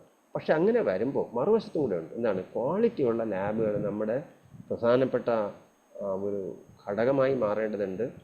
അത്തരം സെൻറ്ററുകളുമായിട്ട് നമ്മൾ നല്ല രീതിയിൽ തന്നെ ഒരു റിലേഷൻ ബിൽഡ് ചെയ്യാനും അതിനെ ശക്തിപ്പെടുത്താനും നമുക്ക് പറ്റണം. അക്രഡിറ്റഡ് ലാബുകളാവണം, റഫറൽ അഗ്രിമെൻ്റ് ഉണ്ടാവാം. അത് ചിലപ്പോൾ നമ്മൾ പേഷ്യൻ്റ് വിടുന്നതാണെങ്കിൽ ചിലപ്പോൾ അവർ മറ്റ് റേറ്റിനേക്കാളും പേഷ്യൻ്റിന് പൈസ കുറച്ച് കൊടുക്കും. നമ്മുടെ പൈസ കൺസൾട്ടേഷൻ ഫീസായിട്ട് നമ്മൾ അന്തസ്സായിട്ട് പറഞ്ഞു വാങ്ങിക്കുക എന്നാണ് അതിനകത്ത് സജസ്റ്റ് ചെയ്യാനുള്ളത്. ഇതൊരു ചെറിയ കാര്യമല്ല, അറിയാമല്ലോ. ഇപ്പോൾ കൽക്കട്ടയുടെ ഒരു കേസ് മാത്രമല്ല ഞാൻ സൂചിപ്പിക്കുന്നത്, എവിടെയും ഇതൊരു വലിയ പ്രശ്നമായിട്ട് മാറിക്കൊണ്ടിരിക്കുകയാണ്. ഇന്ത്യയിലുണ്ട്, പുറത്തുമുണ്ട്, എല്ലാ നാടുകളിലും ഉണ്ട്, പലതരത്തിലുള്ളതുണ്ട്. അതിന് എന്തൊക്കെയാണെന്നൊന്നും ഞാൻ നിങ്ങളോട് പറയാൻ പോകുന്നില്ല. അപ്പോൾ ഇവിടെയും നമ്മൾ ചെയ്യേണ്ടത് എന്താണ്? ഒന്ന്, ട്രാൻസ്പെറൻസി കൊണ്ടുവരേണ്ടി വരും. മേ ബി ഇൻക്ലൂഡിങ് ക്യാമറയൊക്കെ ഞാൻ പറയും. CCTV ക്യാമറ അല്ലെങ്കിൽ പാനിക് ബട്ടൺ വേണ്ടി വരും. ചില സ്ഥലങ്ങളിൽ ആവശ്യം വരില്ല, ചില സ്ഥലങ്ങളിൽ ഇതിൻ്റെ ഇത്തരം സാധനങ്ങളുടെ അത്തരത്തിലുള്ള ഒരു സെക്യൂരിറ്റി സംവിധാനങ്ങൾ ബിൽഡ് ചെയ്യുന്നതിനെക്കുറിച്ച് നമ്മൾ ആലോചിക്കേണ്ടി വരും. ഇതൊക്കെയാണ് എനിക്ക് പൊതുവായിട്ട് നിങ്ങളുടെ പറയാനുള്ളത്. തീർന്നില്ല, ഒരു 10-15 മിനിറ്റ് കൂടെ എൻ്റെ കൂടെ ബെയർ ചെയ്യണം.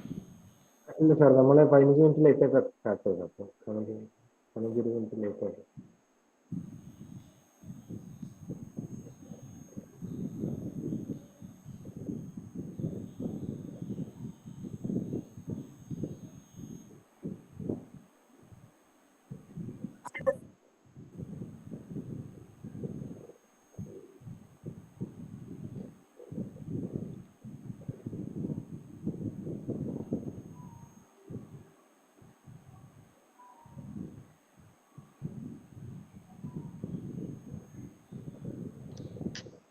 അപ്പോൾ ഞാൻ പറയാൻ ഇത്രയേ ഉള്ളൂ. ഇത് കാണാമോ?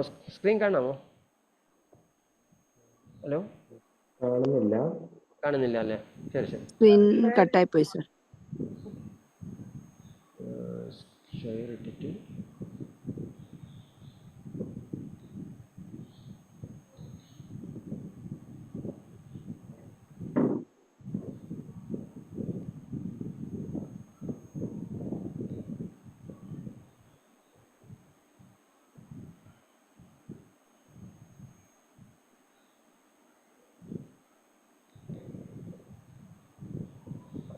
ഇപ്പോൾ കാണാമോ? ഹലോ ഹലോ, കാണുന്നില്ലെങ്കിൽ സാരമില്ല, ഞാനിപ്പോൾ സമയം കളയുന്നില്ല, സമയം ആയതുകൊണ്ട്. അപ്പോൾ ഇനി ഒന്ന് ദയവായിട്ട് ഇതിൻ്റെ സംഘാടകരും നിങ്ങളെല്ലാവരും ഗൗരവമായിട്ട് ആലോചിക്കാനുള്ള കുറച്ച് വിഷയങ്ങളാണ് ഞാൻ സൂചിപ്പിക്കുന്നത്. ഓക്കെ, ഒന്ന്, നമുക്കൊരു GPയുടെ ഒരു അഡ്വക്കസി ഗ്രൂപ്പ് ഉണ്ടാവേണ്ടതുണ്ട്. ഇവിടെ നമുക്ക് വേണ്ടത് ഈ GPസിൻ്റേതായിട്ടുള്ള ഇഷ്യൂസ് ഹൈലൈറ്റ് ചെയ്യാനും ഗ്രീവൻസസ് കൊണ്ടുവരാനും അതിന് വേണ്ടിയിട്ടുള്ള പബ്ലിക് പോളിസി ബിൽഡ് ചെയ്യേണ്ടതുണ്ട്. അതിനാവശ്യമായ ഒരു പ്രവർത്തനം. ഇതൊക്കെ ആക്ഷൻ പോയിന്റുകളാണ് ഞാൻ വയ്ക്കുന്നത്. 2, എല്ലാ ദിവസവും ഒന്നുമല്ല, വർഷത്തിൽ ഒരിക്കലോ രണ്ടോ എന്തെങ്കിലും ഒരു പ്രോഗ്രാമുമായിട്ട് നമ്മൾ ഒരു പബ്ലിക് അവയർനെസ് ബിൽഡ് ചെയ്യേണ്ടി വരും. ഇൻക്ലൂഡിങ് മീഡിയ എല്ലാം കാര്യമായിട്ട് മാനേജ് ചെയ്യണം, സോഷ്യൽ മീഡിയ മാനേജ് ചെയ്യണം, അവയർനെസ് ബിൽഡ് ചെയ്യേണ്ടതുണ്ട് with regard to the importance and maybe the service that we are doing, what are the difficulties that we face. ഇത്തരം കാര്യങ്ങളെക്കുറിച്ച് പബ്ലിക്കിന് അവയർനെസ്സിനുള്ള ഒരു രീതി കൊണ്ടുവരേണ്ടതുണ്ട്. അതിനോടൊപ്പം തന്നെ നമ്മുടെ കൂടെ വർക്ക് ചെയ്യുന്ന നല്ല GPസിനെയൊക്കെ അംഗീകരിക്കുകയും ആദരിക്കുകയും ചെയ്യുന്ന, കാരണം ആ രീതിയിലൊരു കൾച്ചർ പതുക്കെ കൊണ്ടുവരേണ്ടതുണ്ട്. ഇപ്പം ഗവൺമെൻറ്റിൽ ഇപ്പോൾ ഡോക്ടർ അവാർഡൊക്കെ കൊടുക്കുമെങ്കിലും GPസിന് എത്ര പേർക്ക് അവാർഡ് വരണത്? ആരാ കൊടുക്കണത്? ഈ അസോസിയേഷൻ തന്നെ അങ്ങനെ ആലോചിച്ചിട്ടുണ്ടോ എന്ന് എനിക്കറിയില്ല. ഉണ്ട് എങ്കിൽ അത് നല്ലത്, ഇല്ല എങ്കിൽ നമുക്കത് ഉടനെ തന്നെ തുടങ്ങും. ഇതൊക്കെയാണ് ഒരു തലം പറയാനുള്ളത്. മറ്റൊന്ന്, അപ്പോൾ ഇവിടെ പറഞ്ഞത് റെക്കഗ്നേഷന് വേണ്ടിയുള്ള 2-3 കാര്യങ്ങളാണ്. ഒന്ന് അഡ്വക്കസി ഗ്രൂപ്പ് ഉണ്ടാക്കുക, അവയർനെസ് കൊണ്ടുവരിക, പിന്നെ ഈ അവാർഡ് തുടങ്ങിയ സാധനങ്ങൾ. ഈ GP അസോസിയേഷൻ്റെതായ രീതിയിൽ പേഷ്യൻ്റ് എഡ്യൂക്കേഷൻ മെറ്റീരിയൽ, അപ്പം നിങ്ങൾ depending on the type of patient that you see, നിങ്ങളിപ്പോൾ ഒരു കണക്കെടുക്കണം. ആ സാധാരണ വരണ ഇപ്പം ഡയബറ്റീസ്, ഹൈപ്പർ ടെൻഷൻ, നിങ്ങൾ അടുത്ത് വരണ പേഷ്യൻറ്റിൻ്റെ ഒരു കണ്ടീഷൻസ് വെച്ചിട്ട് കുറച്ച് എഡ്യൂക്കേഷൻ മെറ്റീരിയൽ, അതിപ്പോൾ it is very easy, materials ഒക്കെ അവൈലബിൾ ആവും. അതിനെ ലോക്കൽ ലാംഗ്വേജ് ട്രാൻസ്ലേറ്റ് ചെയ്തിട്ട്, അത് ഈവൻ സോഫ്റ്റ് കോപ്പി ആയിരുന്നാലും മതി. അത് ഓരോ ഡോക്ടർക്ക് നമ്മൾ ഈ കലണ്ടറൊക്കെ അടിക്കില്ലേ ചങ്ങാതിമാരെ, ഈ മധുരയിൽ കലണ്ടർ അടിച്ചിട്ട് നമ്മൾ, ഹലോ പറയണ മനസ്സിലാവോ? കലണ്ടറേ അടിച്ചിട്ട് അവർ കൊടുക്കും. അവരാ പേര് വെക്കുന്നത് എവിടെ? ഓരോ കടക്കാരും വാങ്ങിച്ചിട്ട് അവരെ പേരും അടിച്ചാൽ കൊടുക്കും. ഞാൻ പറയണ മനസ്സിലായില്ല അല്ലേ? ഹലോ, ഈ കലണ്ടർ അടിക്കണത് എങ്ങനെയാന്ന് വെച്ചാൽ, മധുരയിൽ വളരെ ബൾക്കായിട്ട് അടിക്കും. അടിച്ചിട്ട് അതിൻ്റെ മുകളിൽ പേര് വെക്കുന്ന സ്ഥലമില്ലേ, അത് ബ്ലാങ്ക് ആയിരിക്കും. ആ ഏത് കടക്കാരനാണോ വാങ്ങിക്കുന്നത് ആ കടയിൽ അവരുടെ പേരടിച്ച്, അത് നേരത്തെ ബാക്കിയുള്ള എല്ലാം പ്രിൻ്റാണ് വരുന്നത്, ആ പേര് മാത്രമേ അവിടെ ലോക്കലായിട്ട് അടിക്കുകയുള്ളൂ. സിമിലർലി ഈ എഡ്യൂക്കേഷൻ മെറ്റീരിയൽ ഉണ്ടാക്കിയിട്ട് ഓരോ GPയും അവരുടെ പേര് അടിച്ചു കൊടുക്കാൻ പറ്റുന്ന രീതിയിൽ, അത് സോഫ്റ്റ് ആയിരുന്നാലും ശരി, ഹാർഡ് ആയിരുന്നാലും ശരി, ഓക്കെ, അങ്ങനത്തെ ചില പ്രവർത്തനങ്ങൾ അസോസിയേഷൻ ടേക്കപ്പ് ചെയ്യണം.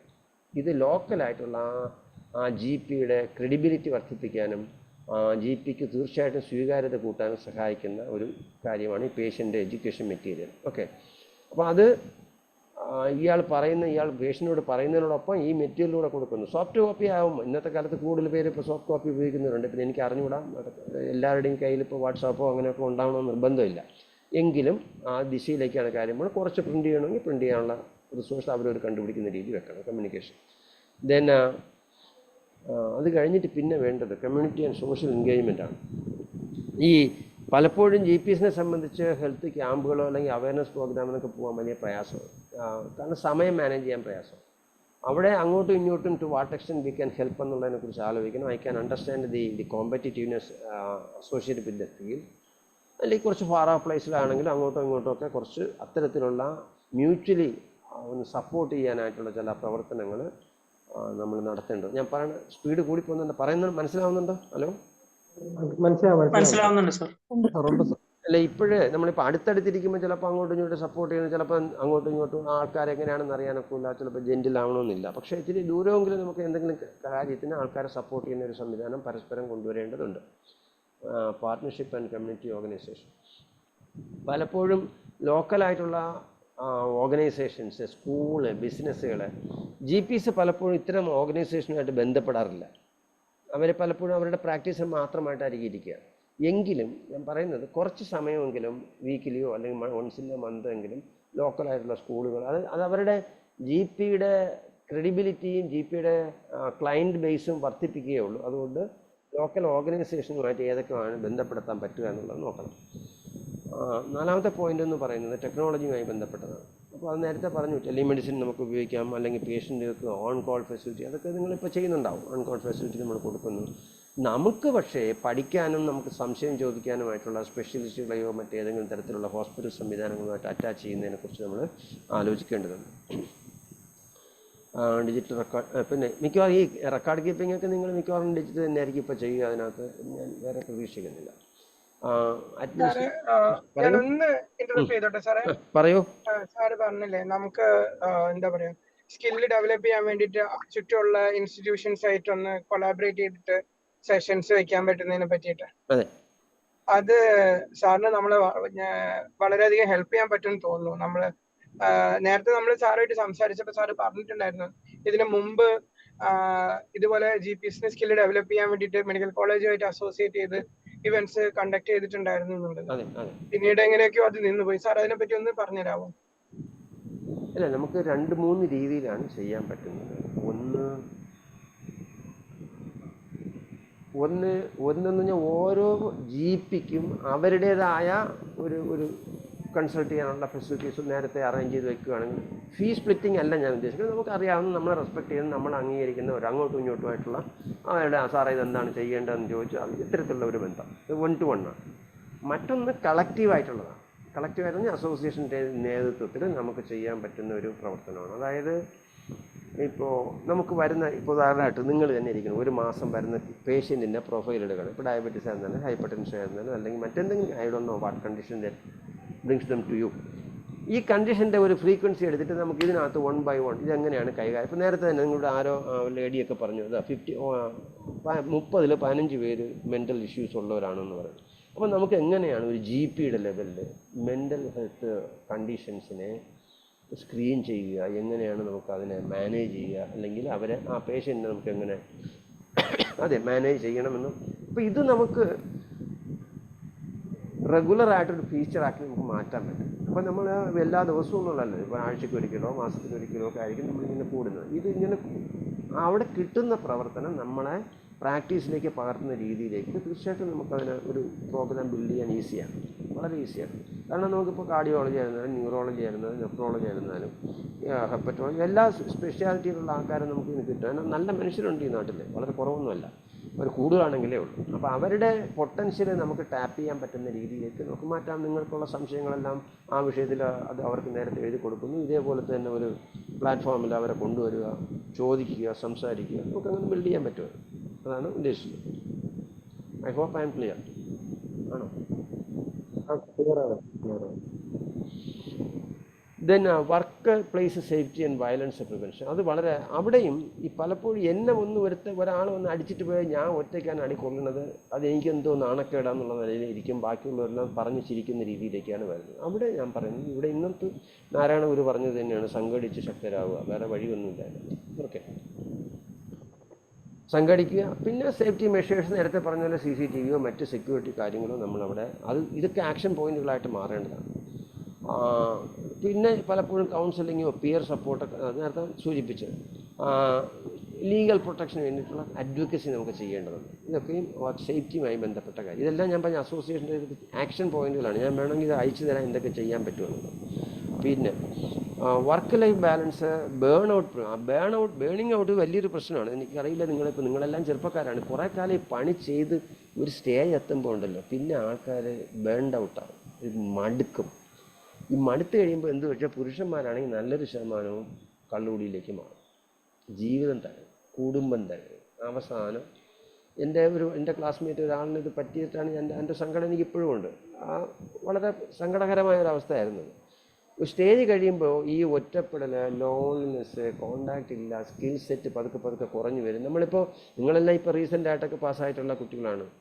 ഒരു 10-20 വർഷം കഴിയുമ്പോൾ ടെക്നോളജി കുറേയേറെ മുമ്പിൽ പോകും. നിങ്ങൾ പക്ഷേ പതുക്കെ എന്ത് ചെയ്യുന്നു, പലപ്പോഴും പലരും അപ്ഡേറ്റ് ചെയ്യാൻ മടിക്കും, ഒറ്റപ്പെടും, നമ്മൾ എന്ത് ചെയ്യും, മാർജിനലൈസ് ചെയ്യപ്പെടും. ഈ ഒരു സിറ്റുവേഷനിൽ കരകയറാൻ പലർക്കും പറ്റില്ല. അങ്ങനെ വരുമ്പോഴാണ് ഡ്രങ്കഡ്നെസ്സും ബാക്കിയുള്ളവർക്ക് വന്നിട്ട് ഒത്തിരിയേറെ ആൾക്കാർ നശിച്ചു പോകുന്നത്. അപ്പം ഈ ബേണിംഗ് ഔട്ട് വരാതിരിക്കാനുള്ള ആക്റ്റീവായിട്ടുള്ള ഒരു പ്രൊട്ടക്ഷൻ ആവശ്യമുണ്ട്, പ്രിവെൻഷൻ ആവശ്യമുണ്ട്. അതിന് ഇത്തരം അസോസിയേഷന് വേണ്ടി മാത്രമേ പറ്റുള്ളൂ. അത് ചിലപ്പോൾ ഏതൊക്കെ തരത്തിൽ ഓരോ ആൾക്കാരെ മോണിറ്റർ ചെയ്യും, അവരുടെ അവസ്ഥ എന്താണെന്ന് നോക്കാനും, അത് സൈക്കോളജിക്കൽ കൗൺസിലിംഗ് ആവാം, സൈക്യാട്രിക് കൗൺസിലിംഗ് ആവാം, അല്ല റിക്രിയേഷൻ ആക്ടിവിറ്റീസ് ആയിരുന്നു, ഡ്രങ്കഡ്നെസ് ഒഴിച്ച് കേട്ടോ, അതുകൂടെ പറയാം. അതിനെ നമുക്ക് പതുക്കെ ബിൽഡ് ചെയ്യേണ്ട ഒരു ആവശ്യമുണ്ട്. അതൊരു ആക്ടിവിറ്റി ആയിട്ട് തന്നെ മാറണം ഈ അസോസിയേഷൻ എന്നുള്ളതാണ് എൻ്റെ ഒരു അപേക്ഷ. Professional development and continuous learning, അതാണ് ഇവിടെ നമ്മളിപ്പോൾ സൂചിപ്പിച്ചത്. CME പല രീതിയുണ്ട്. ഫോർമൽ CME എന്ന് പറഞ്ഞാൽ ക്രെഡിറ്റ് കിട്ടാനായിട്ടുള്ള, ഇപ്പോഴും അത്തരം നിയമം ഇഫക്റ്റ് ചെയ്തോ എന്ന് എനിക്കറിയില്ല. നമുക്ക് ഇത്ര പർട്ടിക്കുലർ ക്രെഡിറ്റ് ഉണ്ടെങ്കിൽ നമ്മുടെ രജിസ്ട്രേഷനൊക്കെ ഇഫക്റ്റ് ചെയ്യുള്ളൂ എന്നുള്ളത്. അത് വന്നാലും വന്നില്ലെങ്കിലും നമ്മുടെ കഞ്ഞുകൂടിയുമായി ബന്ധപ്പെട്ട് നിൽക്കുന്നതാണ്. അതുകൊണ്ട് തന്നെ ഈ കണ്ടിന്യൂസ് ലേണിംഗ് എന്ന് പറയുന്നത് നമ്മുടെ ഒരു അതിന് ഫെസിലിറ്റേറ്റ് ചെയ്യുന്ന രീതിയിൽ അസോസിയേഷൻ ചില നടപടികൾ സ്വീകരിക്കേണ്ടതുണ്ട്. സാറ് നമ്മള് പണ്ട് ചെയ്തിട്ടുണ്ടായിരുന്ന പോലെ മെഡിക്കൽ കോളേജസുമായിട്ട് അസോസിയേറ്റ് ചെയ്തിട്ട് GPsനെ എംപവർ ചെയ്യാനും സ്കില്ല് ഡെവലപ്പ് ചെയ്യാനും ഒക്കെ ആയിട്ടുള്ള സെഷൻസ് ഇനി നമുക്ക് ഓർഗനൈസ് ചെയ്തെടുത്തൂടെ? നമുക്ക് അതിൽ വളരെയധികം താല്പര്യമുണ്ട്. I think it should work. ഞാനും എൻ്റെ പേഴ്സണൽ ബന്ധങ്ങൾ ഉപയോഗിക്കുക, നിങ്ങളുടെ ഗൗരവമായിട്ട് ആലോചിക്കുക. അപ്പോൾ അതിനകത്ത് നിങ്ങളിപ്പോൾ കാലിക്കറ്റ് മെഡിക്കൽ കോളേജ് ആയിരിക്കുന്നത്, അവിടെ ഏതെങ്കിലും നമുക്കൊരു കോളേജുമായിട്ട് നമുക്കതൊരു ലിങ്ക് കൊണ്ടുവരാം. ഞാനും അവരോട് സംസാരിക്കാം. ചിലപ്പോൾ മിക്കവാറും പറഞ്ഞാൽ ചിലപ്പോൾ നമ്മൾ കേൾക്കുമെന്നാണ് എൻ്റെ ഒരു പ്രതീക്ഷ. അപ്പോൾ അതിനകത്ത് രീതിയിൽ എല്ലാവരും കൂടെ ഒരു വലിയ എക്സ്പെൻസ് ഒന്നും വരണില്ല. അത് നിങ്ങൾ പോവുകയാണെങ്കിൽ നിങ്ങളുടെ ഷാപ്പാടിൻ്റെ പൈസ മാത്രം അവിടെ കൊടുക്കുന്ന രീതിയിൽ നമുക്കൊരു സംവിധാനം വെക്കാൻ ഈസി ആയിട്ട് കൊണ്ടുവരാൻ പറ്റും. അപ്പോൾ മെഡിക്കൽ കോളേജായിട്ട് പോവുകയാണെന്നുണ്ടെങ്കിൽ വളരെ എളുപ്പമാണ് അറേഞ്ച് ചെയ്യാൻ. കാരണം അവിടെ എപ്പോഴും ഈ റിസോഴ്സ്ഫുൾ ആയിട്ടുള്ള ആൾക്കാരെ കിട്ടും. അത് വളരെ എളുപ്പത്തിൽ ചെയ്യാൻ പറ്റുന്നൊരു പ്രവർത്തനമാണ്. അല്ലെങ്കിൽ നിങ്ങൾ അസോസിയേഷനായിട്ട് നോക്കണം. അത് ലെഫ്റ്റ് ചെയ്യും. ഇനി അവസാനം പറയാൻ ഉദ്ദേശിക്കുന്ന ഒരു കാര്യം കൊളാബറേഷൻ വിത്ത് ലോക്കൽ ഗവൺമെൻറ്റാണ്. പലപ്പോഴും GPs എന്ന് പറയുമ്പോൾ അവർ മെയിൻ സ്ട്രീമിലുള്ള ഒരു പ്രവർത്തനത്തിനും പലപ്പോഴും വരാറില്ല. കാരണം അവരുടെ സമയത്തിൻ്റെ ലഭ്യത കുറവുണ്ട്. കാരണം സമയം ആണ് അവരുടെ വരുമാനം. ഇപ്പോൾ ഒരു സർക്കാർ ഡോക്ടർക്ക് പഞ്ചായത്തിലൊരു പരിപാടിക്ക് പോയാലും കുഴപ്പമൊന്നുമില്ല, പേഷ്യൻ്റ് കണ്ടില്ലെങ്കിൽ അയാളെ സാലറി കിട്ടും. GPക്ക് അത് കിട്ടില്ല. എങ്കിലും കുറേ സമയമെങ്കിലും ലോക്കൽ ഗവൺമെൻറ്റുകൾ, നേരത്തെ പറഞ്ഞു സ്കൂളുകൾ, അത്തരത്തിലുള്ള ലോക്കൽ ഇൻസ്റ്റിറ്റ്യൂഷൻസുമായിട്ട് ബന്ധപ്പെട്ടും ലോക്കൽ ഓർഗനൈസേഷനുകളുമായിട്ട് ബന്ധപ്പെട്ടും ലോക്കൽ ഗവൺമെൻറ്റുകളുമായിട്ട് ബന്ധപ്പെട്ടും നമുക്ക് ചേർന്ന് വർക്ക് ചെയ്യേണ്ടതുണ്ട്. അത്തരം കാര്യത്തിൽ എനിക്ക് തോന്നുന്നു അവിടെയും ഈ അസോസിയേഷൻ ഒത്തിരിയേറെ ചെയ്യാൻ പറ്റും. ഫോർ എക്സാമ്പിൾ ഏതൊക്കെ തരത്തിലുള്ള പ്രോജക്റ്റുകൾ നമുക്ക് അസോസിയേറ്റ് ചെയ്യാൻ പറ്റും. നമ്മൾ പ്രോട്ടോക്കോൾ ഉണ്ടാക്കുന്ന കാര്യം പറഞ്ഞതുപോലെ തന്നെയാണ് ഇത്തരത്തിലുള്ള ചില ഗൈഡൻസും ഒക്കെ നമുക്ക് അവർക്ക് കൊടുക്കാനായിട്ട് കഴിയും. അപ്പോൾ ഇതൊക്കെയാണ് എനിക്ക് മൊത്തത്തിൽ നിങ്ങളോട് പറയാനുള്ളത്. എനിക്ക് അറിഞ്ഞുകൂടെ എത്രത്തോളം ഉപയോഗപ്പെട്ടു എന്നുള്ളത്. ഞാൻ ഒരു GP റാങ്കിൽ നിന്ന് എനിക്ക് തോന്നിയത് കാര്യങ്ങളൊക്കെയാണ് പറഞ്ഞത്. I think there are a lot needs to be discussed and debate. ഈ ഒരു മെത്തേഡിൽ ലിമിറ്റേഷൻ ഉണ്ട് ഈ ഓൺലൈൻ ബിസിനസ്. അതിൽ കഴിയുന്നിടത്ത നീതി പുലർത്താൻ ഞാൻ എന്നെ കൊണ്ട് പറ്റുന്നില്ലെങ്കിൽ ചെയ്യും. അറിഞ്ഞുകൂടാ. Fine, it's up to you for the discussion. Hello, കേൾക്കാമോ? ഹലോ, കേൾക്കുന്നില്ല സാർ? പറഞ്ഞു. ഇനി നമുക്ക് ആർക്കെങ്കിലും ഒരു സംശയങ്ങൾ എന്തെങ്കിലും ഉണ്ടെങ്കിൽ ചോദിക്കാം. നമ്മളിതിൻ്റെ ഇടയിൽ ചോദിക്കാൻ വിട്ടുപോയ കാര്യങ്ങൾ എന്തെങ്കിലും ഉണ്ടെങ്കിൽ സാറോട് ചോദിക്കാം.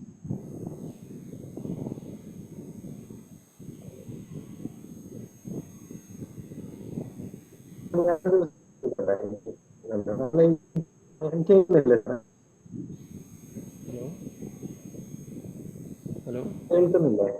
കേൾക്കുന്നില്ല. കേൾക്കാമോ സാർ? കേൾക്കാമോ? കേൾക്കാം, പറഞ്ഞോളൂ. സാർ, നമ്മൾ ഈ GP സെറ്റപ്പിൽ നമുക്ക് ഇപ്പോൾ ഇതിലുള്ള മിക്കവരും ഒരു ക്ലിനിക്കിലോ അല്ലെങ്കിൽ ഒരു ഹോസ്പിറ്റലിലെ കാഷ്വാലിറ്റിയിലൊക്കെ വർക്ക് ചെയ്യുന്നവരാണ്. ഈ സെറ്റപ്പിൽ എന്നിട്ട് നമുക്ക് ഒരു റിസർച്ച് പോലെ എന്തെങ്കിലും ചെയ്യാനുള്ള സ്കോപ്പ് ഉണ്ടോ? അല്ലെങ്കിൽ അത് എവിടെ നിന്ന് സ്റ്റാർട്ട് ചെയ്യണം? നമുക്കൊരു പേപ്പർ പബ്ലിഷ് ചെയ്യാൻ വ്യക്തമായില്ല. ഹലോ, ആരാണ് സംസാരിക്കുന്നത്? ഹമീദാണ് സാർ. പറയൂ സാർ. നമ്മൾ GP സെറ്റപ്പിൽ നമുക്കൊരു റിസർച്ച് പേപ്പറൊക്കെ പബ്ലിഷ് ചെയ്യാന്നുള്ള അതിൽ സ്കോപ്പ് ഉണ്ടോ? അതെങ്ങനെയാണ് നമ്മളിപ്പോ ഒരു ആയിക്കോട്ടെ. ഞാൻ പറയുന്നത് അതിന് ചെയ്യാൻ പറ്റുന്നത്, അതിന് താല്പര്യമുള്ള ആൾക്കാർ നിങ്ങളുണ്ടെങ്കിൽ എൻ്റെ organization is ready to train you. Okay, നിങ്ങളിപ്പോൾ കാലിക്കറ്റ് എവിടെയും കൂടുന്നു, 10 പേരെങ്കിൽ 10 പേര്, 20 പേരെങ്കിൽ 20 പേര് നിങ്ങൾ കൂടുക. ഞങ്ങൾ മെൻറ്റർഷിപ്പ് പൈസയൊന്നും കൊടുക്കണ്ട. ട്രാവലും അവിടുത്തെ ലോക്കൽ ഹോസ്പിറ്റാലിറ്റി നിങ്ങൾ മാനേജ് ചെയ്യണം. അവിടെ നിന്ന് തുടങ്ങിയിട്ട് എന്താണ് എന്ന് ട്രെയിൻ ചെയ്തെന്നതല്ല, അവിടെ നിർത്തുകയല്ല. അതായത് അവിടെ മുതൽ വർക്ക് തീരുന്നത് വരെ നിങ്ങളെ ഹാൻഡ് ഹോൾഡ് ചെയ്യാൻ നമുക്ക് കഴിയും, അങ്ങനെ താല്പര്യം ഉണ്ടെങ്കിൽ. Is it clear? ക്ലിയർ ആണ്. വേറെ എന്തെങ്കിലും സംശയം ഉണ്ടെങ്കിൽ ചോദിക്കാം. മൈക്ക് അൺമ്യൂട്ട് ആക്കിയിട്ട് സാർ, ഒരു ഡൗട്ട് ചോദിക്കുകയാണ്. സാറ് കലണ്ടർ അടിക്കുന്ന ഒരു ഐഡിയ പറഞ്ഞില്ലേ, ഇപ്പൊ അതിൽ നമുക്ക് ഈ ഹൈപ്പർ ടെൻഷന്റെ diet, diabetes mellitus usually follow ചെയ്യാൻ പറ്റുന്ന ഡയറ്റ്, അങ്ങനെയുള്ള സംഭവങ്ങൾ നമ്മൾ പ്രിന്റ് ചെയ്യുന്ന സമയത്ത് ഈ ന്യൂട്രീഷനിസ്റ്റ് എന്ന് പറഞ്ഞിട്ട് ഇപ്പൊ അത് സെപ്പറേറ്റ് ആയിട്ട് എൻറ്റിറ്റി അല്ലേ നിൽക്കുന്നത്? നമ്മളൊരു ജനറൽ ഡയറ്റ് അല്ലേ പറയാൻ പറ്റുള്ളൂ? നമുക്ക് പ്രിന്റ് ചെയ്യുമ്പോൾ എല്ലാവർക്കും സെപ്പറേറ്റ് ആയിട്ട് പറ്റും.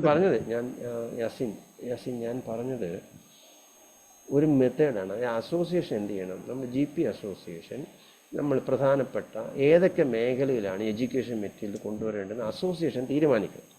തീരുമാനിച്ചിട്ട് അതിൽ അവർ മെറ്റീരിയൽ ഡെവലപ്പ് ചെയ്ത് ഹാർഡ്, ചിലപ്പോൾ സോഫ്റ്റ് ആണെങ്കിൽ പോലും, സോഫ്റ്റ് കോപ്പി ആണെങ്കിലും എന്ത് ചെയ്യുന്നു, അതിനെ യാസീൻ്റെ കാര്യത്തേക്ക് അയച്ചു തരുന്നു. യാസീൻ്റെ സിമ്പിൾ അതിനകത്ത് ടാപ്പ് ചെയ്തിട്ട് അടിച്ചു കൊടുത്തിട്ട് പേഷ്യൻ്റ് കൊടുക്കണം. സോ യാസീൻ ഗെറ്റ് സം റെപ്യൂട്ടേഷൻ. ആയി ഇയാൾ ഇതൊക്കെ അടിച്ചു തന്നിട്ടുണ്ട്, അവർക്ക് കൃത്യമായ നിർദ്ദേശങ്ങൾ വരുന്നുണ്ട് പറഞ്ഞ് മനസ്സിലായില്ലേ? ഈവൻ ഇപ്പോൾ മനസ്സിലായി. അസോസിയേഷൻ ആ ഇനീഷ്യേറ്റീവ് എടുക്കാൻ ഒറ്റയ്ക്ക് ചെയ്യാൻ വലിയ പ്രയാസമാണ് യാസീൻ. ഇതെല്ലാം കൂടെ തയ്യാറാക്കി എടുക്കാൻ ദിവസവും പേഷ്യൻ്റ് നോക്കിക്കൊണ്ടിരിക്കുമോ, ഇത് എഴുതിക്കൊണ്ടിരിക്കും. അപ്പോൾ അതുകൊണ്ട് അതൊരു കാരണം ടെക്നിക്കലി ഇൻപുട്ട് ആവശ്യമുള്ളൊരു മേഖലയാണ് മെറ്റീരിയൽ ഉണ്ടാക്കാൻ. അപ്പോൾ അവിടെയൊക്കെ ഇപ്പം അസോസിയേറ്റ് നേതൃത്വത്തിൽ വർക്ക്ഷോപ്പ് സംഘടിപ്പിക്കുന്നു, അതിൻ്റെ എക്സ്പെർട്ടുകളെല്ലാം കൂടെ വിളിക്കുന്നു, ന്യൂട്രീഷനിസ്റ്റ് വരും, ഫിസിഷ്യൻ വരും, കാർഡിയോളജിസ്റ്റ് വരും, അവരെല്ലാം കൂടി വന്നിട്ട് ഇതൊക്കെയാണ് വേണ്ട എന്നൊരു ധാരണ ഉണ്ടാക്കുന്നു. അപ്പോൾ ഇതിനെ ഫൈനാക്കി നേരെ പിന്നെ എന്ത് ചെയ്യുന്നു, ഫോർമാറ്റ് ചെയ്തിട്ട് ഓരോരുത്തർക്ക് സോഫ്റ്റ് കോപ്പി അവരവരുടെ അടുത്തേക്ക് എത്തിച്ചേരുന്നു. പിന്നെ ബാക്കി നിങ്ങളെ സൗകര്യമായി നിങ്ങൾക്ക് നിങ്ങളെ വരുന്ന പേഷ്യൻ്റ് ഇതാണ് നമ്മുടെ ശാപ്പാട്, ഇതാണ് ഡയബറ്റീസ് ശാപ്പാട്, ഇതാണ് കാർഡിയോളജിക്കാരന് അതിൻ്റെ ശാപ്പാട്, ഇതാണ് ഓരോരുത്തർക്കും കൊടുക്കാൻ പറ്റുന്ന ശാപ്പാടാണ് പ്രശ്നം. എളുപ്പമാണ്. അത്തരത്തിൽ നിങ്ങൾ ആലോചിക്കണമെന്നുള്ളതാണ് എൻ്റെ ഒരു അപേക്ഷ. മനസ്സിലായി. Thank you.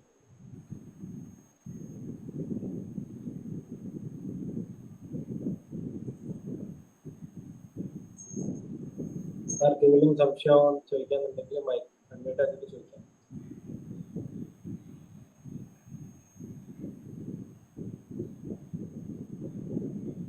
സർ ഒരു ഡൗട്ട് അല്ല സാറിന്റെ ഒരു എക്സ്പീരിയൻസ് വെച്ചിട്ട് സാറിന് ആൻസർ ഉണ്ടെങ്കിൽ, sir as a GP practice ചെയ്യുമ്പോൾ how easy or how hard was to establish a rapport with സ്പെഷ്യലിസ്റ്റുകളുമായിട്ട്? അതായത് ഇപ്പൊ നമ്മളൊരു GP ആയിട്ട് ഒരു ഏരിയയിൽ പ്രാക്ടീസ് ചെയ്യാന്നുണ്ടെങ്കിൽ, ഇപ്പോ നമുക്ക് റെഫറൽ ചെയ്യണമെന്നുണ്ടെങ്കിൽ ലൈക്ക് അടുത്തുള്ള സ്പെഷ്യലിസ്റ്റുകളായിട്ട് എത്ര ഈസി അല്ലെങ്കിൽ ഹാർഡാണ് ഒരു റിലേഷൻ എസ്റ്റാബ്ലിഷ് ചെയ്യാനായിട്ട്?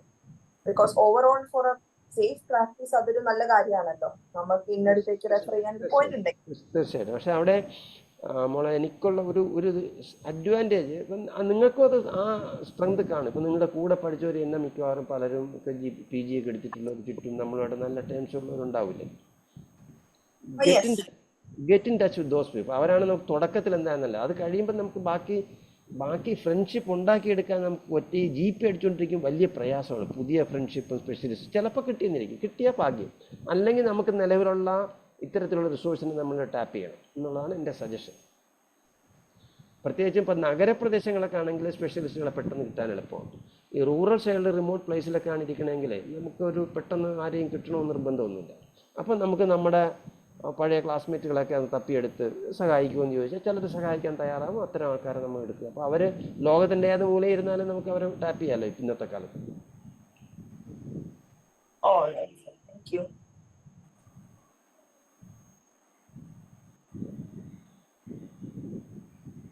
ഹലോ, നമസ്കാരം സാർ. ഞാൻ ഡോക്ടർ അരുൺലാലാണ്. ഞാൻ ഗവൺമെന്റ് സെറ്റപ്പിൽ ഒരു കോൺട്രാക്ട് ഡോക്ടറായിട്ട് കുറച്ചാലും വർക്ക് ചെയ്തിരുന്നു. അപ്പോൾ സംഭവിച്ച കുറച്ച് കാര്യങ്ങളെ പറ്റിയാണ് ചോദിക്കുന്നത്. പല പേഷ്യൻസും ഈ എമർജൻസി കണ്ടീഷൻസ് ഒക്കെ ആയിട്ട് വന്നിട്ട് ഈ സാധാരണ ഒപ്പിയിൽ ജലദോഷം പനിയൊക്കെ ആയിട്ട് നിൽക്കുന്ന പോലെ അതിന്റെ കൂട്ടത്തിലെ ആളുകളായിട്ട് നെഞ്ചുവേദനയും പ്രശ്നങ്ങളൊക്കെ ആയിട്ട് ആളുകൾ ക്യൂ നിൽക്കും. അപ്പൊ അങ്ങനത്തെ ഇഷ്യൂ നമ്മളെ ഗവൺമെന്റ് സെറ്റപ്പിൽ കുറെ ഉണ്ട്. അവരൊരു സിവിയർ ഫോമിലായിട്ടായിരിക്കും നമ്മളെ ഇതില് ഒപ്പിയിലേക്ക് എത്തുക. അപ്പം അങ്ങനത്തെ ഇഷ്യൂസിനൊക്കെ ഒന്ന് ടാക്കിൾ ചെയ്യാനും ഒരു പ്രൈവറ്റ് ഇൻസ്റ്റിറ്റ്യൂട്ടുകളും നമ്മളെ ഗവൺമെന്റ് സെറ്റപ്പുകളൊക്കെ ഒന്ന് ഇന്റഗ്രേറ്റ് ചെയ്യാനൊക്കെ ആയിട്ട് എന്തെങ്കിലും ഒരു ഐഡിയ ഉണ്ടോ സർ? കാര്യം നമ്മളെ ഗവൺമെന്റിന്റെ ഒരു ചുമതലയാണല്ലോ നമ്മളെ പോപ്പുലേഷനെ മനസ്സിലാക്കാൻ, ഇങ്ങനത്തെ കാര്യങ്ങളൊക്കെ സിവിയർ കണ്ടീഷൻസ് ആണ്, അത് ആ രീതിയിൽ ട്രീറ്റ് ചെയ്യണം എന്നുള്ളത് അറിയിക്കാനും. അപ്പൊ അതിനെന്തെങ്കിലും ഒരു വഴി ഇല്ലാത്തതുകൊണ്ടല്ല അരുൺ. അതിനകത്ത് ബേസിക്കലി നമ്മുടെ സിസ്റ്റം വളരെ കാലസ് ആണ്. നമ്മുടെ വിഷയം പക്ഷേ ഒരു പ്രാക്ടീഷണർ ആംഗിളിൽ നിന്ന് പതുക്കെ ഒരു പബ്ലിക് ഹെൽത്ത് വിഷയത്തിലേക്ക് ഡ്രിഫ്റ്റ് ചെയ്യുന്നുണ്ട്. അല്ലാതെ നമുക്ക് നമ്മളെ ഈ GPസിനെ കുറച്ച് ഇന്റഗ്രേറ്റ് ചെയ്തിട്ട് അതൊന്ന് ഞാൻ പറഞ്ഞത് ഞങ്ങൾ പറഞ്ഞ പ്രശ്നം അഡ്രസ്സ് ചെയ്യേണ്ടത് ഈ ട്രയാജ് എന്ന് പറഞ്ഞിട്ട് ഒരു സാധനമുണ്ട്. സാധാരണഗതിയിൽ അത്തരം വരുന്ന പേഷ്യൻ്റ് രജിസ്റ്റർ ചെയ്യുമ്പോൾ തന്നെ ഒരു BP എടുക്കുന്നു, ബാക്കി ടെമ്പറേച്ചർ നോക്കുന്നു, കംപ്ലയിൻസ് എന്താണെന്ന് നോക്കുന്നു. അത് പലതും മറ്റു നാടുകളിൽ സിസ്റ്റേഴ്സാണ് ചെയ്യുന്നത്. ഇതൊക്കെ നമ്മളിവിടെ FHC എന്ന് പറഞ്ഞിട്ട് കൊണ്ടുവന്നതിനകത്ത് ഇത് കൊണ്ടുവരാൻ ശ്രമിച്ചു. പക്ഷേ അതെല്ലാം ഞാൻ അങ്ങോട്ട് പോകണില്ല. പറഞ്ഞു കഴിഞ്ഞാൽ പിന്നെ ചിലപ്പോൾ അത് മറ്റു പല തരത്തേക്കും കയറിപ്പോകും. അപ്പോൾ അത് അങ്ങനെ ചെയ്തിട്ട് അങ്ങനെ വരുമ്പോൾ ഇത്തരത്തിലുള്ള ഇതിനെ പെട്ടെന്ന് തന്നെ നമുക്ക് ഫിൽട്ടർ ചെയ്തെടുക്കാനും കൊണ്ടുവരാൻ അങ്ങനെയാണ് അത് മാനേജ്മെൻറ്റ് ഇഷ്യൂ ആണ് ബേസിക്കലി. അത് നമ്മുടെ ഇപ്പം സക്സസ്ഫുൾ ആയിട്ട് വളരെ തിരക്കുള്ള GP ആയിട്ട് നിൽക്കുന്നവർ ഇതേ പരിപാടി ചെയ്യേണ്ടതുണ്ട്. അതാണ് ഞാൻ ഇടയ്ക്ക് അത് സൂചിപ്പിച്ചു. നിങ്ങൾക്ക് എത്ര പേര് മനസ്സിലാക്കിയെന്ന് എനിക്ക് അറിഞ്ഞൂടാ.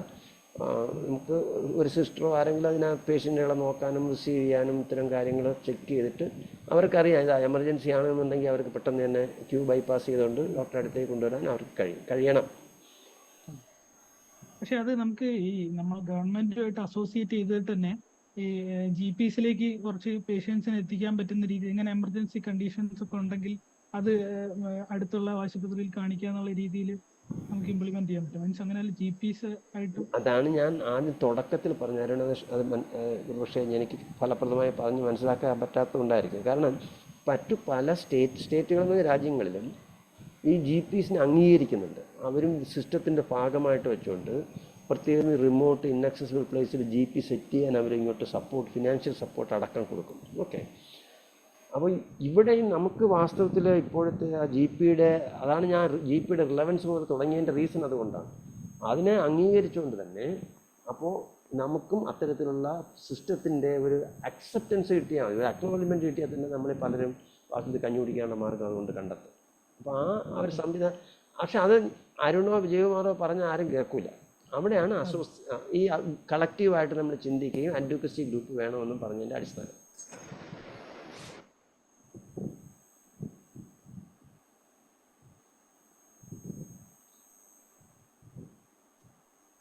Thank you.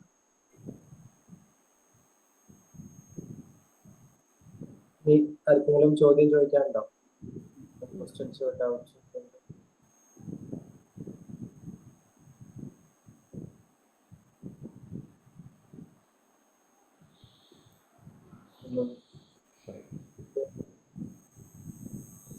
എല്ലാം തോന്നുന്നു സാർ. സോ നമുക്ക് താങ്ക്സ് നോട്ടിലേക്ക് മൂവ് ഓൺ ചെയ്യാം. I welcome doctor Shruthin Mohan to say vote of thanks. Doctor Shruthin Mohan, vote of thanks.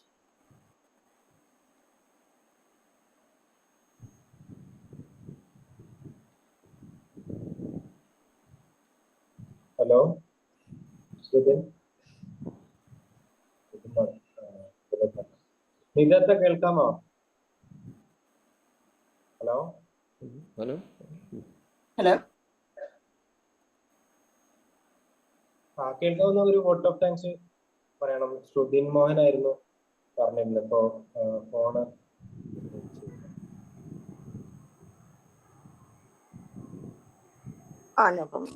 Hello, ഞാൻ ഡോക്ടർ നിത, മുന്നേ കറന്റ് സ്റ്റേറ്റ് ബോർഡ് മെമ്പറാണ്, മുന്നത്തെ GPയുടെ ജനറൽ സെക്രട്ടറി ആയിരുന്നു. First of all sir, thank you. Sir ഇതിൽ explain ചെയ്ത പോയിന്റ്സും സാറിന് നല്ല വാല്യുബിൾ ആയിട്ടുള്ള ടൈം എടുത്തു, പ്ലസ് അതിലേറെ വാല്യുബിൾ ആണ് സാറിന്റെ എക്സ്പീരിയൻസ്. അത് വെച്ച് ഞങ്ങൾ കരിയറിന്റെ സ്റ്റാർട്ടിങ് സ്റ്റേജസിലുള്ള ഞങ്ങളോട് ഇത്രയും ടൈം എടുത്ത് പറഞ്ഞു തന്ന പോയിന്റ്സ് എല്ലാം തന്നെ I think I can speak for everyone present in this meeting when I say that it is valuable. So overall നമുക്ക് എല്ലാവർക്കും നല്ല യൂസ് ഉള്ള പോയിന്റ്സ് ആണ് സാർ പറഞ്ഞിട്ടുള്ളത്. പിന്നെ നമുക്ക് ഇംപ്രൂവ് ചെയ്യാവുന്ന പോയിന്റ്സ് ആണ് നമുക്ക് പറഞ്ഞു തന്നിട്ടുണ്ട്. ആൻഡ് ഇത് ഐ തിങ്ക് എന്താ പറയാ, നമ്മൾ ആലോചിക്കാത്ത ചില കാര്യങ്ങൾ സ്പെഷ്യലി തന്നെ മോസ്റ്റ്ലി എനിക്ക് തോന്നുന്നു ജനറലി അധികം ഫോക്കസ് ചെയ്യാത്ത കാര്യങ്ങളാണ്. നമ്മൾ പേഷ്യൻസിനോട് കമ്മ്യൂണിക്കേറ്റ് ചെയ്യുന്ന രീതി എങ്ങനെയാണ്, എന്ത് തരത്തിൽ കമ്മ്യൂണിക്കേറ്റ് ചെയ്യണം, എങ്ങനെ പേഷ്യൻസിനെ നമ്മളുടെ അടുത്തേക്ക് നമുക്കൊരു എന്താ പറയാ പേഷ്യൻസുമായിട്ട് റാപ്പോ സെറ്റ് ചെയ്യാൻ പറ്റുന്നത് എങ്ങനെ, ഇതൊക്കെ സാർ ഫോക്കസ് ചെയ്ത് പറഞ്ഞു തന്നു. So thank you sir for your valuable time. And thanks again to ഇവിടെ ഒരുപാട് വലിച്ചു കിട്ടുന്നില്ല അറ്റൻഡ് ചെയ്ത എല്ലാവർക്കും തന്നെ thank you. And I hope നമുക്ക് സാറുമായിട്ട് ഇനിയും we can keep in touch with you to ask for further input from you and further help from you, how we can improve GP as a field. എങ്ങനെ ഈ sir പറഞ്ഞ പോലെ എങ്ങനെ gradually നമുക്ക് ഇതിനൊരു റെക്കഗ്നീഷൻ കൂടി കൊണ്ടുവരാം എന്നുള്ളത് നമുക്ക് ചെയ്യാൻ പറ്റും എന്നുള്ളതിന് സാറിന്റെ ഫർദർ ഇൻപുട്സ് ആൻഡ് പോയിന്റ്സ് എപ്പോഴും ആവശ്യമുണ്ട്. So I hope you keep your doors open for us. So thank you sir for your time, and thank you to everyone who attended. Thank you for bearing me all this time, more than 1 hour, 1.5 hours almost. Thank you sir. Thank you sir. Thank you sir. Thank you sir.